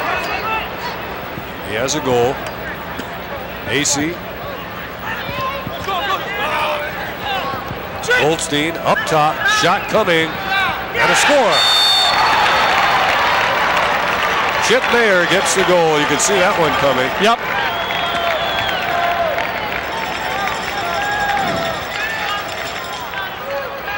There's the pass, way out, looping up, and Mayer, nice one hopper up over the right shoulder of DiLorenzo. 13-8 now, 4:41 left. That's Mayer's second goal. Syracuse leads the all-time series 5-3 against North Carolina. Last year's game, which was an 11-7 win by Syracuse, is the first one in 7 that was not decided by 1 or 2 goals.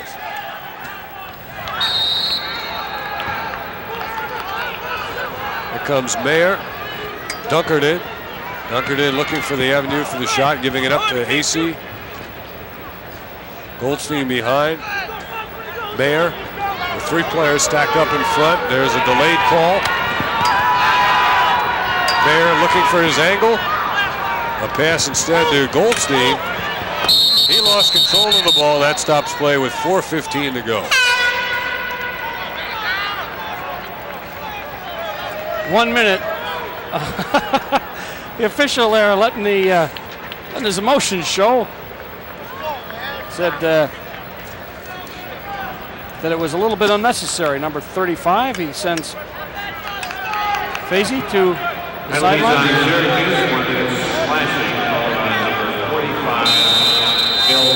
So Felsey, the freshman out of Virginia, sits. Sean McGowan is in for Syracuse on defense. Eric Holbrook has it now with a big stick. He gives it up to Pat McCabe. They'll redirect to DiLorenzo. They don't have to concern themselves with the clock now, do they? No. Cross field. Holbrook up the sideline. Ballgate. Ball trying to beat the defender. Takes it into a crowd, doesn't he? Yeah, well, he got the ball out. I mean, they evened up anyway. He got the ball in the... Dunkerton being run down by Gary Gate. Roy Simmons says Gary and Paul are like Jim Brown. They run just as fast as they need to run.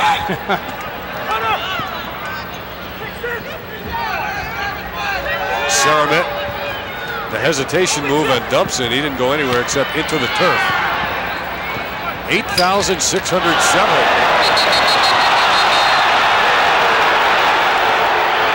Now most of them are up and yelling. Yeah, well, they're gonna move on that one. That was McGowan that called 27. Let's see what we can see. Well, a little high. Yeah, a little high.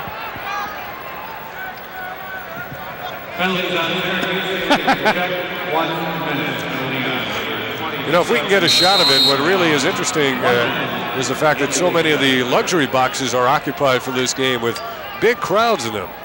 A couple of years back, they were never in use during a lacrosse game. Lots of behind, people. John Webster. Oh, no sound foul. There's Webster for AC, pulls it down. Down to 2 minutes and 40 seconds to go. Syracuse leading by 5. This game is comfortably in the victory column, I would say, without a threat of overtime. 10 man-up opportunities for Carolina. Good man-down defense. The crowd appreciates it. Rifling it across, and the score. Nicely done by North Carolina, John Webster. That is third? He got 2 rather quickly. That's second, okay. Webster is seeing limited action because of a thumb injury suffered in the opening game, but he's been effective in Carolina now with their 9th goal of the game. They got it right across there, and Webster, good body position. Nice quick stick on Persing. 3 man-up goals out of 10 for Carolina. Lots of man-up opportunities. Syracuse 11. And they are 1 of 11. Last year, Carolina got 7 goals against Syracuse, so they've improved on that score. A flag is down with 2 minutes and 2 seconds to go. Haslett's going to get called on a hold.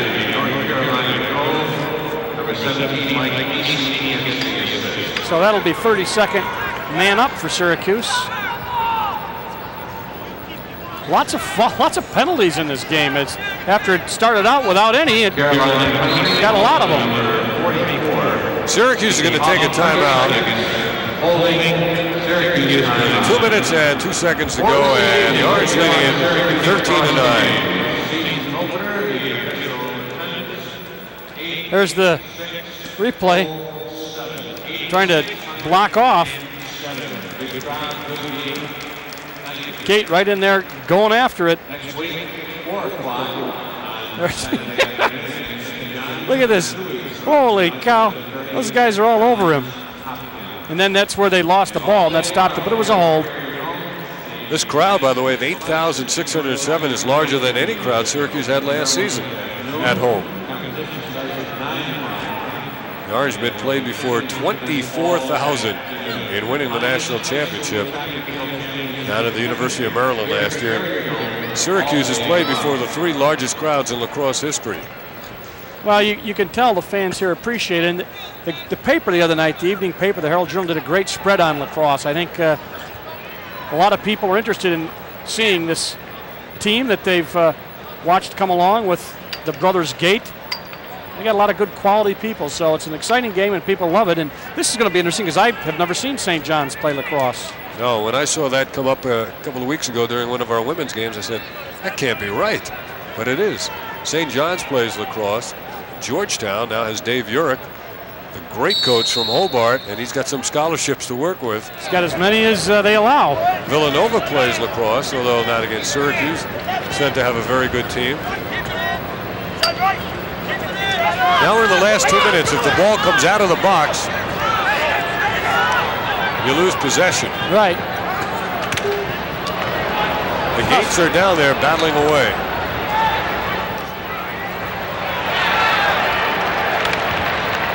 It's Tully. 45 for a minute. Rodney Dumpson with a beautiful feed to Egan.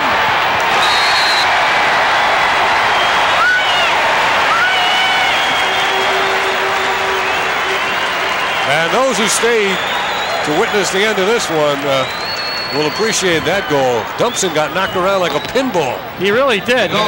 There's Dumpson. There's 6. He twirls. He wanted to see the ball was there, and he gets hit again. Keeps the ball in and says, somebody's got to be open. And there's Egan, Jim Egan, and it's 1-on-1. A nice move by Egan. And goal 14. 14-9 as Jim Egan gets his second goal of the game from Yorktown, New York. Another penalty. Gil Martin was on the faceoff that time.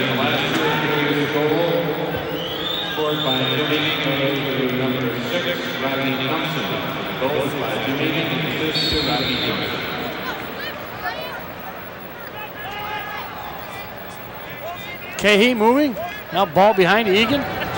Look out. Clock is on the field. That's what that gentleman out of uniform is there for, wearing the blue sweatpants.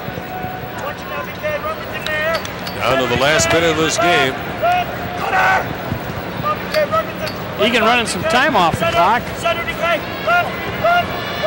Being guarded by Kelly, 45. Oh! He's out of bounds! He gave up the ball before he got knocked out.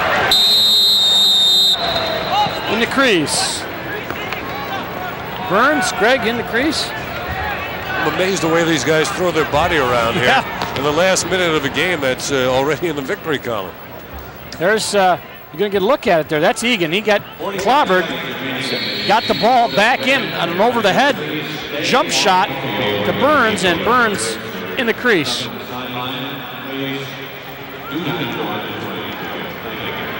Now Busick, nice hesitation move. Shot is knocked down. Persing's played a good game. Holbrook's in there. The ball is out of of bounds at 22 seconds to go.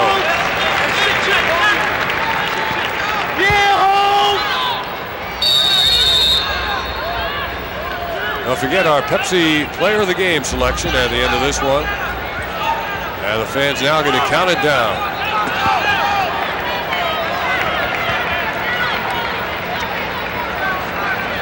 Six seconds to go. That's all they got to do.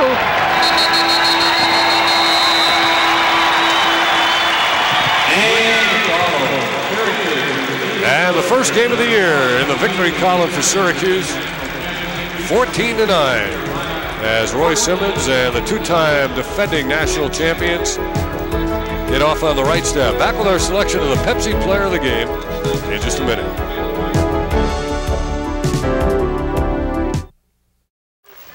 Well, we're back with you now in the Carrier Dome, where Syracuse is victorious, 14-9 over North Carolina. Dave Cohen along with Dale Drypulcher. First game under the new rules and a rapidly played game. Very toughly contested game, but good, clean action throughout. A lot of it, yep. And I think Syracuse, for not having a game under their belt yet, did very, very well. I think there's a lot of unsettled situations they took advantage of. And you get a look at Matt Palumb right there, who had, I think, a very good game in the goal to start out. Well, the Pepsi Player of the Game today, no doubt about it, is our man from British Columbia, one of the three, Gary Gate, who had 5 goals in the game. He also came up with a couple of assists. Gary, you picked up right where you left off.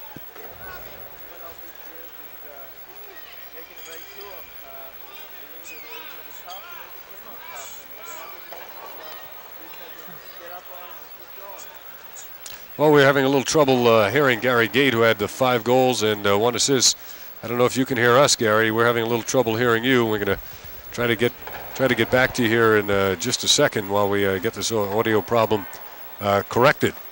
Dale, your impressions of Syracuse in this game? Well, with the new rules making it, I didn't think there would be a 10-second call on either team, and there wasn't. A lot of action, a lot of movement, and Syracuse able to run all the time. One of the things they said, it gives the game back to the midfielders, and if they do that, Syracuse has got excellent midfield and good depth, I think. They've got a lot of people who are able to play a lot of positions, and I think the midfield is going to be especially strong for Syracuse. Defensively, they got a couple of new people, and I think that they also got some good experience. It'll be interesting to see how they do as the season goes on, but I think defensively they played very, very well. A lot of the Carolina goals near the end, not really meaningful.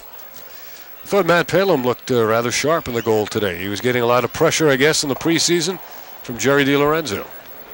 Well, he was up to the cause. He got saves. He had 18 saves, and he did a very, very good job. Let's go back down to Gary Gate now. Gary, we didn't get your first response. You picked up right where you left off, not only you but the team as well. And I thought you and Paul especially looked good in the transition game defensively. You guys had a lot of speed. Well, playing defense, it's something we've done back home in box lacrosse. Every player on the floor plays offense and defense, and I think we've taken that practice and taken it to the field game and to play defense. You came back with 2 versions of air gate in this game. The first one was good. What'd they call on the second one? Oh, they called in the crease. They say I stepped into it, but I'm not too sure about that, and we'll see on the film.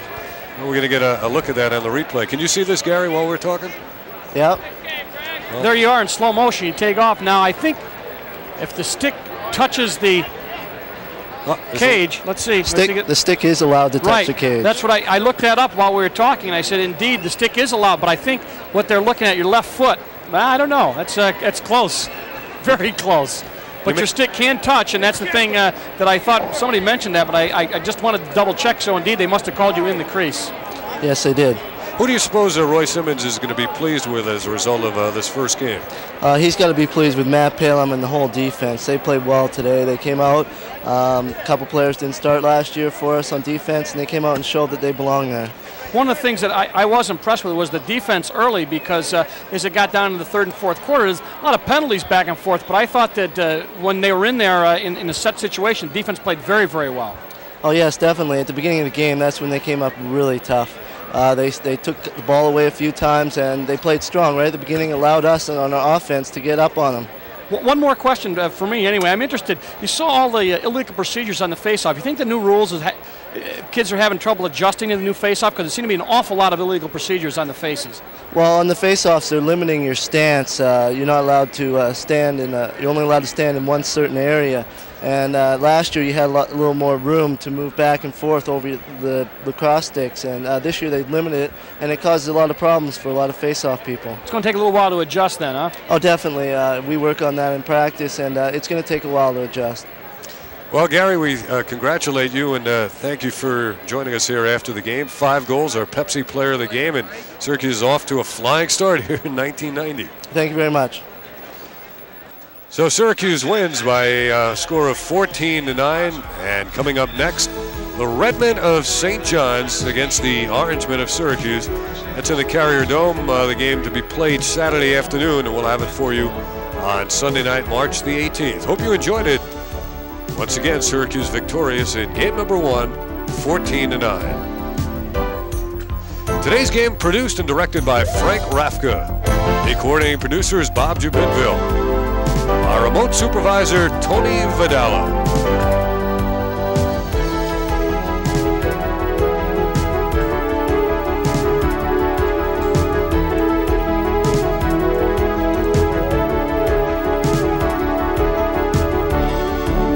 Now speaking for Dale Drypulcher, this is Dave Cohen thanking you for joining us and reminding you to be with us for the most extensive coverage of collegiate lacrosse, Syracuse University style, all season long, right here from Super Sports.